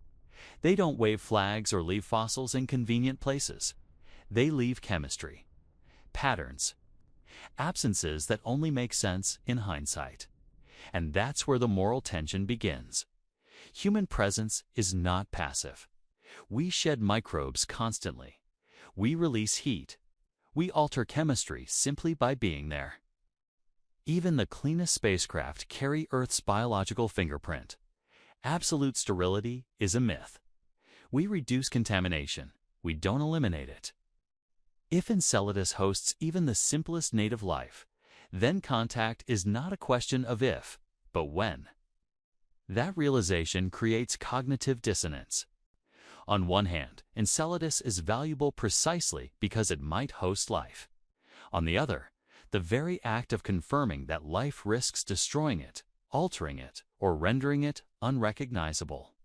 The tools we use to look are also tools that interfere. This isn't a technical problem. It's an ethical one. Do we prioritize knowledge or preservation? The history of exploration on Earth offers uncomfortable parallels. Environments deemed empty turned out to be fragile. Systems assumed resilient collapsed under pressure. Species disappeared not because anyone intended harm, but because the consequences of presence were underestimated. The tragedy wasn't malice, it was certainty. Enceladus doesn't give us the luxury of repeating that pattern unknowingly. If life exists there, it has survived in isolation for an unimaginably long time, shielded by ice, protected from cosmic violence. Stable enough to persist without sunlight or surface disruption. Introducing ourselves into that system could rewrite its history in an instant. And once altered, there is no undoing it. This is where identity threat enters the picture. Humans like to see themselves as explorers, not invaders. as learners, not disruptors. But the line between those roles is thinner than we like to admit. When exploration reaches environments that may host life, especially life that cannot advocate for itself, intention is not enough. Responsibility must come first. Some argue that microbial life is expendable, that it lacks consciousness, culture, or moral status. But that argument is dangerous precisely because it's convenient. Life doesn't need to resemble us to matter. Its value isn't measured by similarity, but by rarity and irreversibility. If Enceladus hosts a second, independent genesis of life, that fact alone would make it one of the most precious places in the solar system. And precious things demand restraint. There's also a deeper discomfort hiding beneath the ethical debate. If life exists on Enceladus, then humanity is no longer alone in its own backyard. That realization would reshape our sense of uniqueness, not just scientifically, but philosophically. We are accustomed to being the only example of life we know. Sharing the solar system with even microscopic neighbors challenges that narrative. It forces humility. Because it means life does not need us. It does not require our intervention, approval, or presence. It found a way without us, and it may prefer to remain that way. This leads to the hardest question of all. Do we have the right to use Enceladus at all? Not just to study it, but to treat it as a resource, to harvest its water, to tap its energy, to build infrastructure that depends on altering its environment. Even if our intentions are careful, even if we believe we can minimize harm, the act itself changes the system forever. Some scientists argue for strict preservation, a hands-off approach. Observe from a distance, sample only what is naturally ejected. Never drill, never introduce heat, never cross certain boundaries. In this view, Enceladus becomes a protected world, a cosmic reserve. Others argue that responsible interaction is possible, that learning how to engage without domination is itself a moral obligation, that avoiding contact entirely may preserve ignorance rather than life. After all, not knowing does not guarantee protection. It only delays decision-making. There is no clean answer. This is not a debate between good and evil. It's a debate between values. Knowledge versus caution. Curiosity versus restraint. Opportunity versus stewardship. Every position carries risk. Every delay carries consequence. Thought-provoking restraint doesn't mean paralysis. It means acknowledging that the default human response, expansion, extraction, presence, may not always be appropriate. It means resisting the urge to frame Enceladus as a prize rather than a responsibility. It means recognizing that some discoveries impose limits rather than remove them. There's also the question of precedent. How we treat Enceladus will set a standard for how we treat every other potentially habitable world we encounter. If we decide that potential life does not warrant protection, that decision will echo far beyond this one moon. If we decide that preservation comes first, that too will shape future exploration. This is not just about Enceladus. It's about who we become as a spacefaring species. A civilization capable of reaching other worlds must decide whether it views itself as a participant in a larger ecosystem or as an exception to it. That decision will determine whether exploration becomes collaboration or conquest by another name. The irony is that Enceladus teaches this lesson simply by existing. A world that has quietly maintained conditions for complexity without surface drama, without spectacle, without needing to be seen. It challenges the idea that significance must be loud, visible, or useful. It suggests that some systems matter precisely because they are delicate, and delicacy demands care. Even if Enceladus hosts no life at all, the ethical dilemma does not disappear. The mere possibility changes the calculus. Acting as though absence has been proven simply because it hasn't been detected would be an act of arrogance. Silence is not consent, it's uncertainty. That uncertainty should slow us down, not stop us, but slow us enough to think clearly. The moral challenge of Enceladus is not about choosing between exploration and preservation. It's about integrating them in a way that respects what we do not yet understand. About designing missions that prioritize non-interference. About accepting that some questions may take generations to answer safely. This is uncomfortable for a species driven by momentum. We prefer forward motion, clear goals, tangible outcomes. Enceladus resists that impulse. It asks us to pause, to consider the consequences of knowledge gained too quickly, to recognize that the universe is not an empty stage waiting for our arrival. If life exists there, it is not waiting to be discovered. It is simply existing. Whether we choose to protect that existence, risk it, or ignore it, will reveal more about humanity than about Enceladus. Because the true test of exploration isn't how far we can go. It's how carefully we behave when we arrive. In that sense, Enceladus may already be doing something remarkable. It is forcing us to confront the limits of our entitlement, not with threats, not with hostility, but with a quiet question buried beneath ice and ocean alike. If life found a way here without us, are we wise enough to let it continue doing so? And if the answer is no, then perhaps the greatest danger Enceladus poses is not what we might find there, but what we might reveal about ourselves in the process. At some point, every story about the future has to confront the calendar. Not the hopeful one filled with breakthroughs and bold headlines, but the quiet, stubborn timeline that reality insists on following. Enceladus is no exception. Its significance doesn't unfold on the scale of election cycles or viral news. It unfolds over decades, generations, and careful accumulation of capability. That's not a weakness of the discovery, it's a feature. Because meaningful progress in space has never been fast. It has always been patient, layered, and almost invisible while it's happening. The danger lies in expecting Enceladus to deliver answers on human emotional timescales rather than on scientific ones. The first phase is already familiar. Flybys, remote sensing. Data analysis. This stage feels unsatisfying to the public because nothing appears to happen. But this is where foundations are built. Models are refined. Instruments are designed based on what we now know rather than what we once assumed. Enceladus has already reshaped this phase by clarifying what questions are worth asking next. The next step doesn't involve humans at all.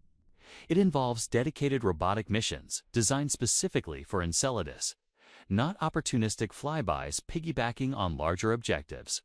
Orbiters that can linger. Landers that can survive. Instruments tuned for chemistry, not scenery. This phase alone spans decades, from concept to launch to data return. Every decision is conservative because mistakes are unrecoverable. This is where expectation management matters. A mission proposed today does not arrive tomorrow. It competes for funding. It survives redesigns. It waits for launch windows. It travels for years. And then it operates cautiously, often for far less time than hoped. Each success feels incremental. Each failure sets the timeline back, and that's normal. Even after advanced robotic missions, the questions won't vanish, they'll multiply. Better data doesn't end curiosity. It sharpens it. If Enceladus continues to show chemical complexity, the next step becomes even slower and more careful. Sampling protocols, contamination prevention, ethical review, international agreement. None of these move quickly, and none should. Human involvement, if it ever comes, sits far beyond that horizon. Not because it's impossible, but because it's irresponsible to rush. Long-duration human missions require closed-loop life support systems we still struggle to perfect. They require medical understanding of low-gravity exposure measured not in months, but in decades. They require social structures capable of sustaining small populations in extreme isolation without collapse. These are not engineering problems alone. They are human ones. Progress here doesn't look like a countdown. It looks like iteration. Systems tested in Earth orbit, then near the Moon, then in deep space. failures analyzed quietly, successes replicated cautiously. Each step builds confidence, not momentum. This is patience as strategy. It's tempting to frame Enceladus as a turning point, a sudden pivot toward a future of expansion. In reality, it's a compass adjustment, a subtle change in direction that only becomes obvious after a long distance has been traveled. The destination doesn't change overnight. The path does. Credibility depends on acknowledging this. Anyone promising rapid colonization, quick answers about life, or near-term transformation is either misunderstanding the problem or selling a story. Enceladus doesn't reward haste, it punishes it. The environment itself enforces discipline. Ice does not forgive shortcuts. Unknown chemistry does not respond well to improvisation. The timeline reflects that. Decades to understand the system well enough to ask the right questions. More decades to develop technologies that can interact safely. Possibly centuries before humans consider long-term presence with confidence rather than hope. That may sound slow, but it's consistent with everything humanity has ever done successfully at scale. Civilizations are not built quickly. Neither is understanding. Long-term thinking reframes the emotional stakes. Instead of asking what Enceladus will give us, we ask what it will teach generations that follow.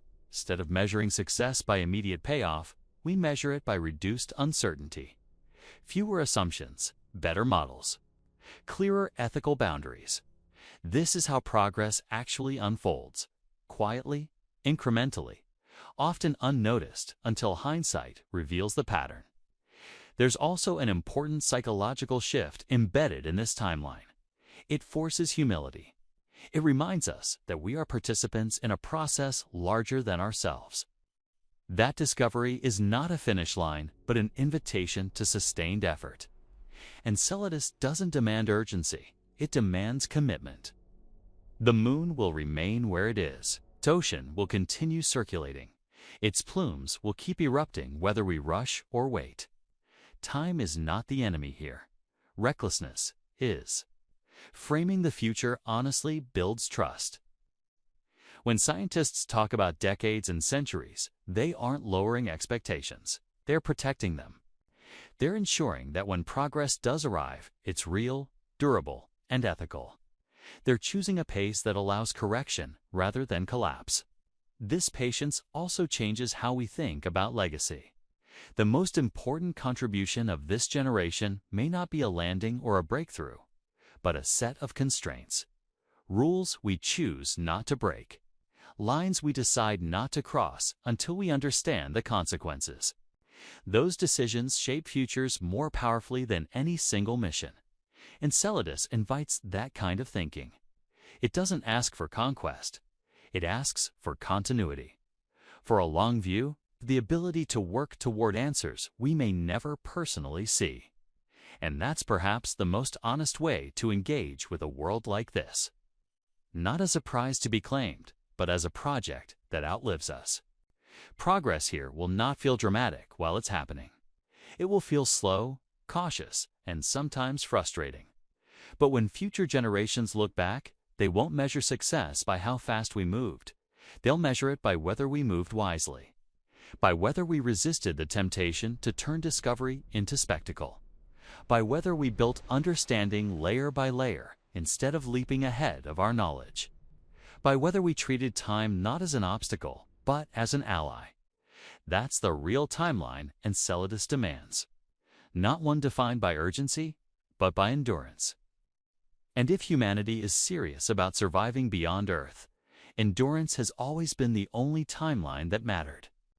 When discoveries like Enceladus enter the public imagination, they often arrive wrapped in urgency. Headlines compress centuries into months. Possibility gets mistaken for immediacy. And suddenly, the future feels like something just around the corner, waiting to be stepped into. But real progress doesn't behave that way. It stretches. It resists compression. And it demands a kind of patience that runs counter to how modern attention works. Enceladus does not offer a fast future. It offers a long one. Understanding that difference is essential, because without it, expectations collapse under their own weight. The most dangerous thing we can do with a discovery like this is rush it forward emotionally, while the technology and knowledge lag far behind. The first thing to accept is that nothing meaningful begins with humans. Before anyone talks seriously about presence, settlement, or long-term activity, there is a prolonged phase of listening, observing. Measuring this stage feels anticlimactic, but it is where almost everything that matters is decided. Which questions are worth pursuing? Which risks are manageable? Which assumptions were wrong? This phase alone takes decades, not because scientists move slowly, but because space moves slowly. Launch windows are rare. Travel times are long. Instruments must be tested for years before they ever leave Earth. Once they arrive, they work carefully, conservatively, and often under constraints no one predicted perfectly. Data returns gradually, and interpretation takes time because false certainty is more dangerous than ignorance. The next step is specialization. Missions built specifically for Enceladus, not general-purpose probes passing through. That shift sounds simple, but it's one of the longest transitions in space exploration.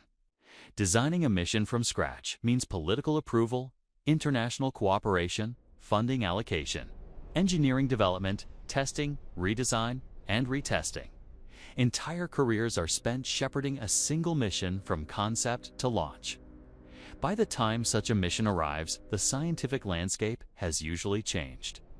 New questions emerge. Old assumptions are revised. Instruments are already outdated by the time they turn on. This isn't failure. It's the cost of operating on cosmic distances. Enceladus demands acceptance of this lag, not frustration with it. Then comes the hardest part: to communicate honestly. Even after decades of robotic exploration, uncertainty will remain. Better instruments reduce ambiguity, but they rarely eliminate it, especially when dealing with subsurface environments that cannot be directly observed without intervention. Every additional step closer to certainty introduces new ethical, technical, and biological risks. Each decision must be justified, not just scientifically, but morally.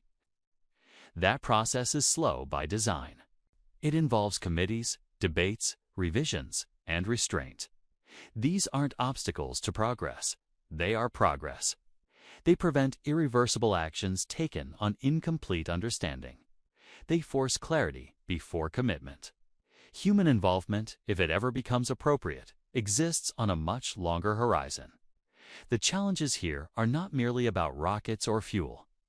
They are about biology over decades, about whether the human body can adapt to sustained low gravity without catastrophic consequences, about whether closed ecosystems can remain stable for years without cascading failure, about whether small groups can maintain psychological health in environments with no natural relief. We do not yet have definitive answers to these questions. Pretending we do because technology improves quickly in other areas is a mistake. Space punishes extrapolation. Every environment introduces new variables. And Enceladus introduces many at once: ice, isolation, distance, unknown chemistry, ethical limits. Progress unfolds here the same way it always has. Incrementally, systems tested close to Earth, then farther away.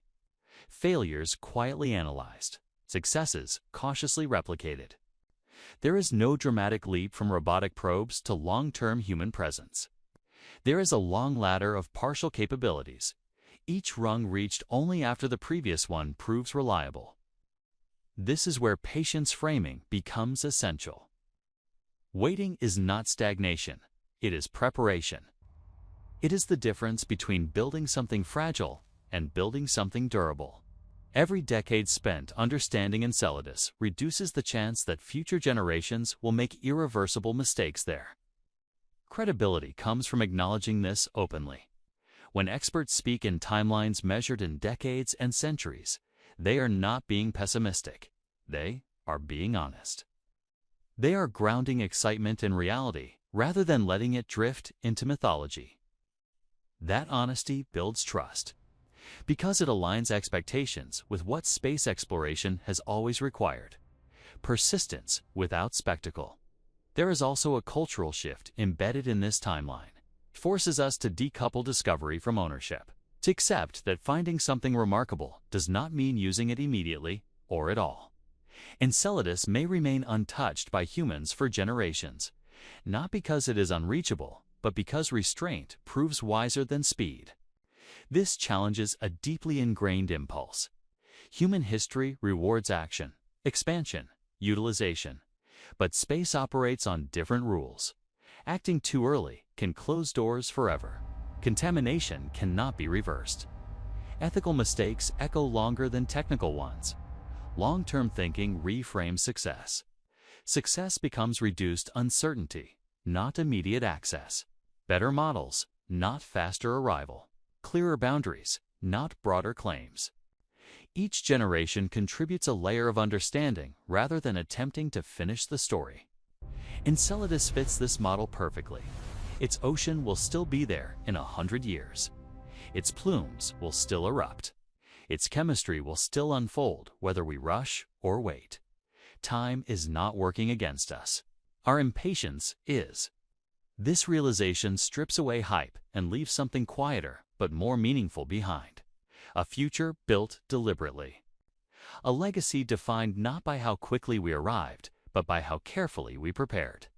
The greatest risk with Enceladus is not missing an opportunity. It's misunderstanding the kind of opportunity it is. It is not a race. It is a commitment across generations. Those who begin the work now are unlikely to see its end. And that's not failure. That's continuity. It's how humanity has always advanced in areas that matter most. Slowly enough to learn, carefully enough to correct, patiently enough to endure. When viewed this way, Enceladus stops feeling like a distant promise and starts feeling like a responsibility handed forward in time. Each decade adds clarity. Each century adds wisdom. And when the moment finally comes to act decisively, it will be because the groundwork was laid without rushing, without hype, and without pretending the future owed us anything. That is how progress actually unfolds. Not in bursts of excitement, but in long arcs of restraint. And Enceladus, silent and patient beneath its ice, seems perfectly willing to wait for us to learn that lesson. Strip away the technology, the data, the machinery, and the debates, and what remains at the center of every exploration story is something deeply human. Not logic alone, not ambition. Something older and harder to name. A tension between fear and curiosity that has shaped our species from the beginning.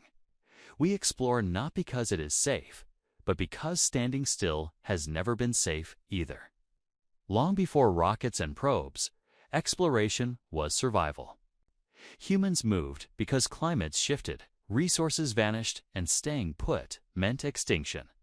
That instinct never disappeared. It simply found new frontiers. Space feels abstract now, but the emotional machinery driving us toward it is ancient. The same impulse that pushed our ancestors across oceans now pushes us to look beyond Earth. Fear is part of that impulse, not panic, but awareness. Awareness that Earth is not permanent, that stability is conditional, that history is filled with civilizations that believed they were secure until they weren't. Asteroids, climate shifts, pandemics, and cosmic events don't announce themselves politely. They simply happen. And when they do, preparation matters. Exploration becomes a form of insurance, not a guarantee of survival, but a refusal to accept fragility as destiny. Studying places like Enceladus isn't about abandoning Earth. It's about understanding what makes environments resilient, and whether those principles can be learned, adapted, or replicated. Curiosity here is not idle. It's defensive. But fear alone doesn't sustain decades of effort. Curiosity does the heavier lifting. There is something profoundly human about wanting to know what lies beyond the next boundary. even when knowing changes nothing practical in the short term. We ask questions not because answers will save us tomorrow, but because not asking feels like surrender. Enceladus pulls on that thread. A hidden ocean beneath ice challenges our sense of completeness. It suggests there are chapters of reality we haven't read yet. That incompleteness is uncomfortable. And discomfort is a powerful motivator. Curiosity isn't reckless. It's restless. It refuses to accept that the story ends where our experience does. Every generation inherits unanswered questions and chooses which ones matter enough to pursue. Enceladus has become one of those questions because it sits at the intersection of physics, biology, and meaning. Then there is legacy. Exploration is one of the few human activities that explicitly reaches beyond the individual. No one explores Enceladus for personal reward. The timelines are too long, the risks too high, the outcomes too uncertain. The motivation is collective, not personal. It's about leaving the future with more options than we had. Legacy thinking changes behavior. It encourages restraint instead of exploitation. It prioritizes knowledge over speed. It asks what kind of ancestors we want to be remembered as. Those who rushed to claim, or those who paused to understand. Those who treated the unknown as a resource or as a responsibility. This question is not abstract. Every mission design choice reflects a value system. How much risk is acceptable? How much uncertainty is tolerable? How much potential harm is justified by potential knowledge? These decisions are not made by equations alone. They are shaped by identity, by how we see ourselves as a species. That identity is evolving. For most of history, humans defined themselves by conquest of environments. We shaped landscapes to suit us, often without regard for consequences. Space does not allow that illusion. It strips power away and exposes limits quickly. Survival beyond Earth requires cooperation, foresight, and humility at a scale we are still learning. Enceladus accelerates that lesson. It is a world that cannot be dominated, can only be approached carefully. The ice does not yield to force. The ocean does not reveal itself on command. Every interaction must be earned through patience and precision. That dynamic reshapes the explorer's role from conqueror to participant. This shift resonates emotionally. It aligns exploration with responsibility rather than entitlement. It frames curiosity as stewardship. It allows purpose to coexist with caution instead of opposing it. Humans are not just driven to go farther. We are driven to understand our impact as we do. Collective meaning emerges here. Exploring Enceladus is not about proving intelligence or superiority. It's about learning what kind of intelligence survives long term. Whether adaptation beats domination. Whether patience outperforms speed. Whether curiosity can mature into wisdom. These are not technical questions. They are human ones. The act of exploration becomes a mirror. It reflects our fears about extinction, our hopes for continuity, and our desire to matter in a universe that does not revolve around us. Enceladus doesn't promise validation. It offers perspective. That perspective is emotionally grounding. It reminds us that we are part of a lineage, not a climax. That our role is not to finish the story, but to carry it forward intact. Exploration, in this sense, is an act of care. A way of saying that the future deserves preparation, not just inheritance. There is also joy in this drive. A quieter joy than spectacle, but deeper.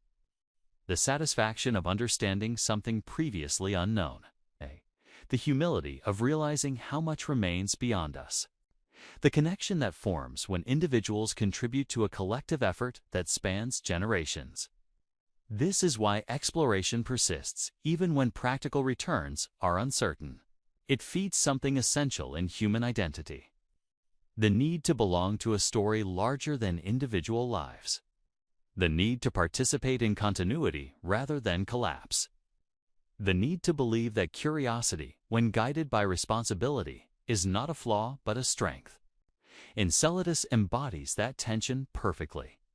It is distant enough to challenge us, close enough to matter, and complex enough to resist simple narratives. It does not reward impulsive action. It rewards sustained attention.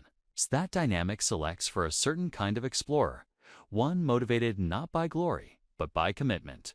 Fear, curiosity, survival, legacy. These forces do not compete. They converge. Fear reminds us what is at stake. Curiosity keeps us moving. Survival focuses our priorities. Legacy shapes our restraint.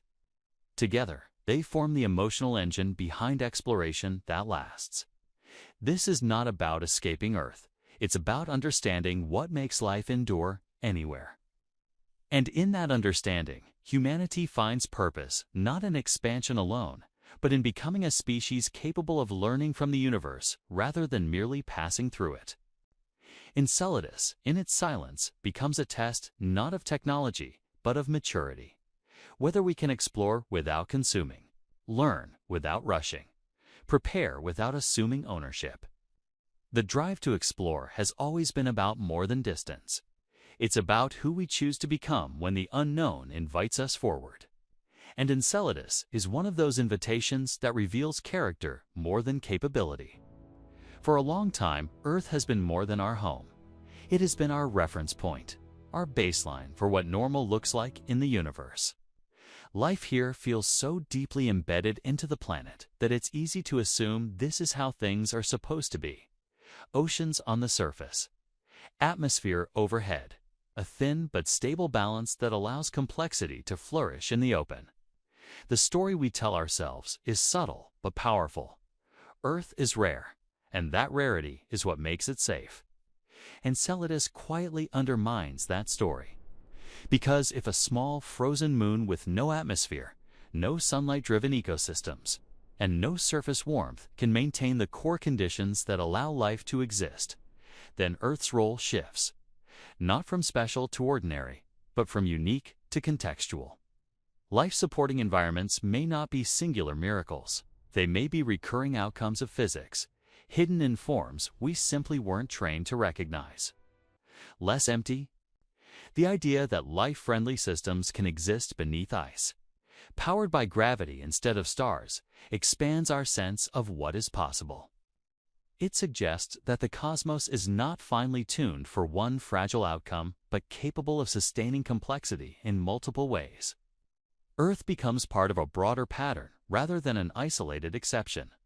But awe is only the first layer. Once it settles, a deeper, more unsettling thought follows. If Earth is not uniquely capable of supporting life, then it may not be uniquely protected either. Much of Earth's life exists on the surface, exposed to forces we barely control.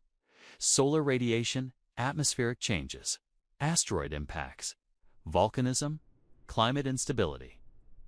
We survive because these forces happen to be balanced right now, not because they are permanently neutralized. Our planet looks stable on human timescales, but history tells a different story. Mass extinctions, rapid climate shifts, near misses we only recognize in hindsight. Earth has endured, but it has never been invulnerable. When you contrast that with subsurface worlds like Enceladus, a quiet vulnerability emerges. A world wrapped in ice, with life if it exists hidden deep below, shielded from cosmic violence, insulated from surface catastrophe. No atmosphere to strip away. No biosphere exposed to sudden extinction events. Stability comes not from balance, but from protection. From that angle, Earth looks exposed. This isn't an argument against our planet. It's a reframing of risk. Earth's configuration favors diversity and abundance, but it also leaves life visible and vulnerable. Enceladus-like worlds trade openness for endurance. They don't host forests or skies, but they may persist through events that would devastate surface ecosystems. That comparison forces humility. It suggests that Earth is not the final, optimized solution for life in the universe. It is one solution among many. One that worked spectacularly well, but one that carries its own long-term risks. If life elsewhere can persist without sunlight or surface stability, then Earth's way of doing things is not the only viable model. This realization subtly destabilizes our sense of safety. We tend to think of Earth as a constant and space as the variable, but Enceladus flips that framing. Space becomes a place where stability can exist in unexpected forms, while Earth's surface becomes a dynamic, sometimes fragile environment shaped by forces beyond our control. That doesn't make Earth fragile in a trivial sense. It makes it precious in a realistic one. The vulnerability here isn't about imminent doom. It's about acknowledging that our planet's life support systems are contingent. They rely on factors that have changed before and will change again. Earth's history is not a story of uninterrupted safety. It's a story of recovery after collapse again and again. Enceladus introduces a different narrative. If life exists there, it may have persisted quietly for billions of years without dramatic resets. No mass extinctions driven by asteroid impacts. No atmospheric collapses. No ice ages sweeping across an exposed biosphere. Life, if present, survives by being hidden. That contrast doesn't diminish Earth's beauty. It deepens our understanding of its risks. The perspective shift here is subtle but powerful. Instead of seeing Earth as the ultimate safe harbor in a dangerous universe, we begin to see safety as something that can take many forms. Sometimes safety comes from abundance and adaptability. Sometimes it comes from isolation and concealment. Earth chose one path. Enceladus may represent another. This reframing also reshapes humanity's long-term thinking. If Earth is not uniquely stable, then preserving life means more than preserving one planet. It means understanding resilience at a fundamental level. What kinds of environments endure? What kinds of systems recover? What conditions allow life to persist through cosmic change rather than just flourish during calm periods? Those questions are not academic. They cut directly into how humanity thinks about its future, not as an escape from Earth, but as an expansion of understanding. Studying worlds like Enceladus isn't about replacing our planet. It's about learning which aspects of Earth's success are universal and which are accidental. There is humility in that distinction.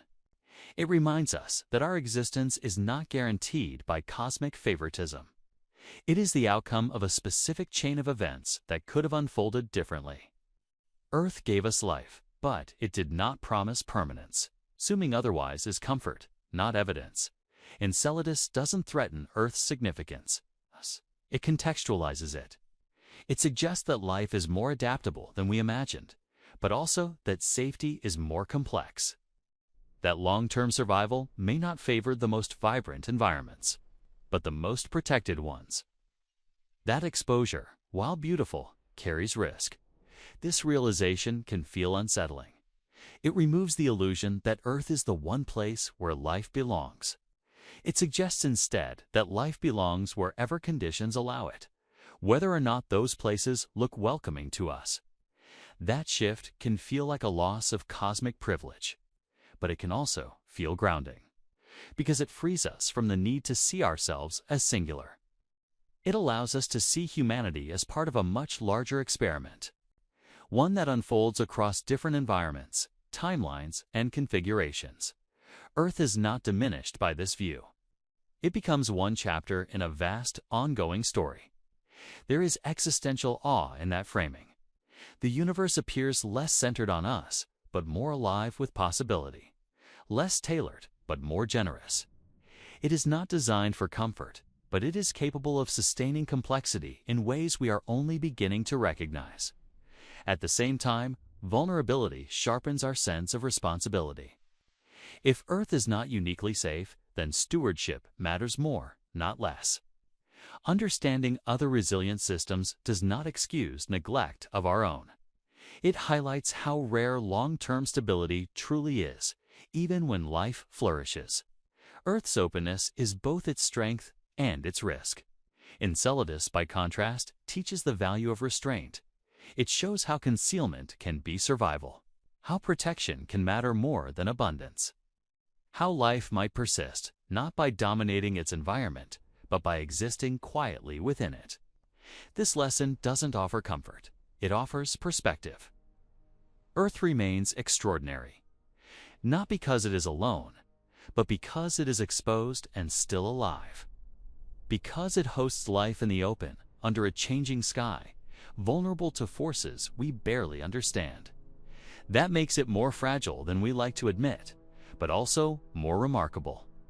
Enceladus doesn't tell us that Earth is replaceable. It tells us that Earth is one way life works, not the only way.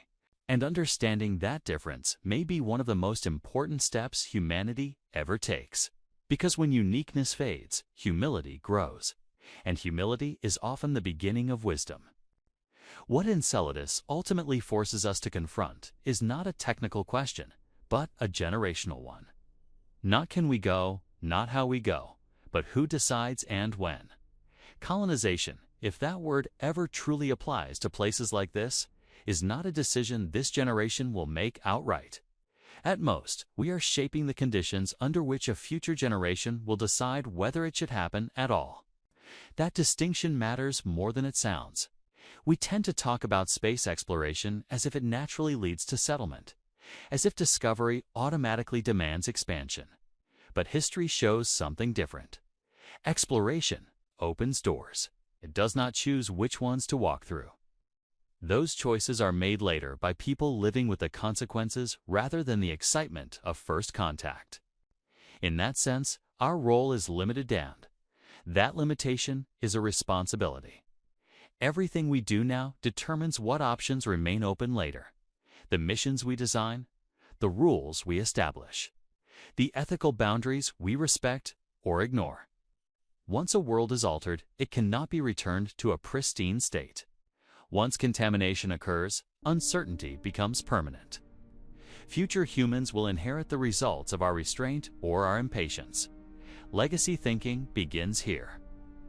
Not with grand visions of cities under ice or permanent off-world populations, but with quieter decisions. Do we prioritize minimal interference? Do we slow down when uncertainty grows instead of pushing forward because we can? Do we leave some questions unanswered so that future tools, perspectives, and values can address them better? These are not passive choices. They are acts of empowerment, just displaced in time. We often imagine empowerment as action in the present. In reality, some of the most powerful actions involve choosing not to act yet, preserving optionality, protecting environments long enough for better understanding to emerge, trusting that future generations will be more informed, more capable, and perhaps wiser than we are. That trust is not guaranteed. It must be earned. Future humans will judge us not by how far we reached, but by how much room we left them to decide. Did we treat Enceladus as a foregone conclusion, a resource waiting to be claimed? Or did we treat it as a question one whose answer could legitimately be no, even if it is technically possible? Framing colonization as a choice rather than a destiny changes the emotional tone of the conversation. It removes the pressure to rush. It replaces inevitability with agency. It allows exploration to exist without immediately demanding ownership. And it acknowledges something essential. The people best suited to decide the future of Enceladus are the ones who will live in that future. We are not them. Our technologies are crude by comparison to what will come. Our understanding of biology, low-gravity adaptation, and closed ecosystems is incomplete. Our ethical frameworks are still evolving, shaped by a planet where consequences are often delayed or diffused. Acting as if we are entitled to finalize decisions for centuries ahead is not confidence, it's short-sightedness. Responsibility framing pushes against that impulse. It asks us to see ourselves as caretakers of possibility rather than authors of outcome. To recognize that the greatest gift we can give future explorers is not infrastructure, but freedom of choice. Freedom unburdened by irreversible mistakes. That perspective is humbling. It means accepting that some of the most meaningful contributions of this era will never be visible as monuments or milestones. They will exist as absences, as places left undisturbed, as environments that remain interpretable rather than compromised, as questions that remain open rather than prematurely answered. This is difficult for a species driven by progress narratives. We like endings, conclusions, clear achievements. Enceladus resists that structure. It offers instead a continuum, a long arc of understanding that extends far beyond any single lifetime. Engaging with it responsibly requires thinking in centuries, not quarters. Forward projection becomes essential here. Imagine a future where humans possess advanced propulsion, deep biological insight, and robust ethical frameworks shaped by earlier restraint. In that future, Enceladus might be approached very differently than it would be today. Not as an experiment, but as a partner system. Not as a target, but as a shared environment requiring mutual consideration. That future is only possible if we do not foreclose it now. If we rush, we reduce complexity to convenience. If we move slowly, we preserve depth. The difference between those outcomes is not technological. It is philosophical. And that philosophy is being written now. Every generation imagines itself as the turning point. In reality, most are bridges. They connect what was possible before to what becomes possible later. Enceladus positions us squarely as a bridge generation. We are early enough to do harm unintentionally and late enough to know better. That awareness creates moral weight, but it also creates empowerment. Because it means our decisions matter precisely because they are incomplete. Because they shape the terrain on which future decisions will be made. Because restraint today can amplify wisdom tomorrow. Colonization, if it ever comes, will not be an act of conquest. It will be a conclusion drawn after generations of observation, debate, and ethical refinement. Or it may be a choice consciously rejected in favor of preservation. Either outcome can be valid. What matters is that the choice remains genuine. That is the stage we are setting. Not a launchpad for immediate expansion, but a framework for deliberation. A culture of exploration that values continuity over speed, responsibility over entitlement, and understanding over ownership. Enceladus does not demand that we decide its future now. It demands that we decide how much freedom the future will have. If we succeed, generations from now may look back and see this moment not as the beginning of colonization, but as the moment humanity learned to pause at the edge of possibility and ask a better question. Not what can we take, but what should we leave undecided? That question may be the most important legacy we can offer, not just for Enceladus, but for every world that comes after. There is no clean ending to a story like this. It's no final reveal. No satisfying resolution where everything snaps into focus and the universe makes sense again. Enceladus does not offer that kind of comfort. Instead, it leaves us standing in a widened frame, looking out at a universe that suddenly feels less empty and far less predictable than it did before. A frozen moon, once ignored, now sits at the center of questions we didn't know how to ask. Not because it promised answers, but because it removed assumptions. For centuries, humanity has operated under a quiet belief that our place in the universe was defined by rarity. That life was fragile, improbable, and isolated. That Earth was a small miracle floating in a vast, indifferent void. That belief shaped our fears, our hopes, and our sense of responsibility. It made existence feel precious precisely because it felt alone. Now that certainty is cracking. If environments capable of sustaining life can exist beneath ice, without sunlight, without surface stability, then the universe begins to look different. Not necessarily crowded with life, but filled with potential. Worlds we dismissed as dead may simply be quiet.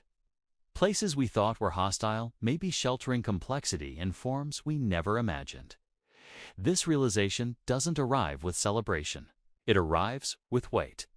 Because once the universe feels full of possibilities, our place within it becomes harder to define. We are no longer the obvious center of the story. We are one expression of a process that may be unfolding in many places. In many ways, across timescales far larger than human history. That perspective can feel destabilizing. If Earth is not unique in its ability to host life, then our significance must come from something other than exclusivity. From how we behave, not just where we exist. From the choices we make when faced with possibility, not from the comfort of being alone. Enceladus forces that reckoning quietly. It doesn't shout, it doesn't demand attention.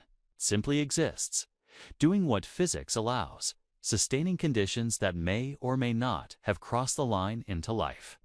And in doing so, it asks us to reconsider how we define importance. Is importance about visibility, about scale, about usefulness to us?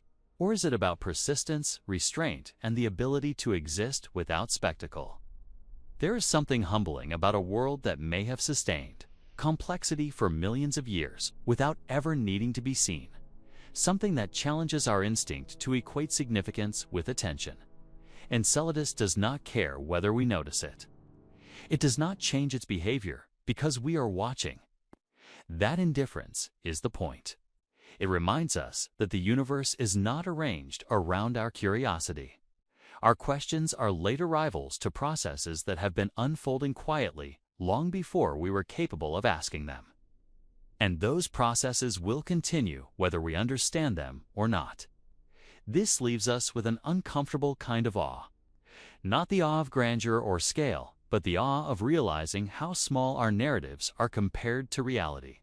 How many assumptions we carry simply because they once helped us feel oriented. How quickly those assumptions can dissolve when a single world refuses to fit the story. Enceladus doesn't tell us whether life exists elsewhere. It tells us that the universe is under no obligation to conform to our expectations. That lesson lingers. It reshapes how we think about exploration, about responsibility, about the future. If possibilities are abundant, then restraint matters more. If life may exist in places we barely understand, then humility becomes a requirement, not a virtue. And if humanity is not alone in potential, even if it is alone in actuality for now, then our actions carry a different kind of weight. We are not just explorers moving through empty space.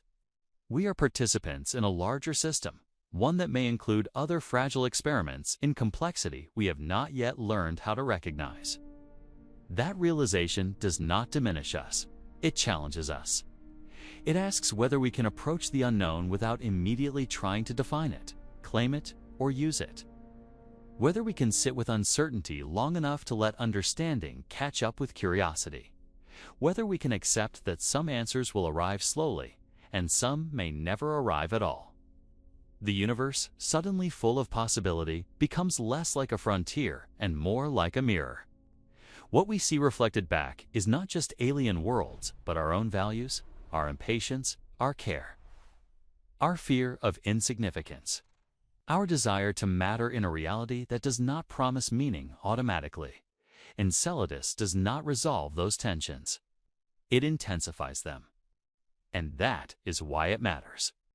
Not because it guarantees life, or a future home, or a clear path forward, but because it disrupts the comfort of simple stories. It forces us to ask better questions, even when those questions have no immediate answers. As we look outward now, the universe feels wider than before, not just in distance, but in depth. In possibility layered beneath surfaces we once ignored. In futures that are no longer limited to one planet or one way of being alive.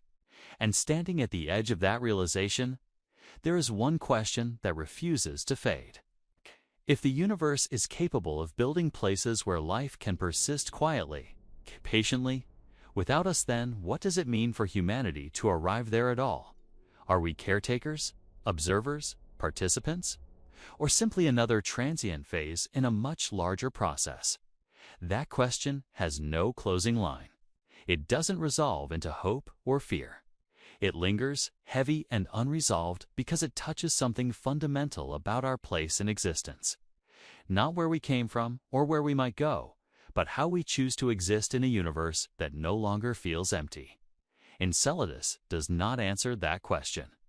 It leaves it with us, and perhaps that is its greatest contribution. Not the promise of discovery, but the invitation to decide, collectively and carefully, who we want to be in a cosmos suddenly full of possibilities we are only beginning to understand.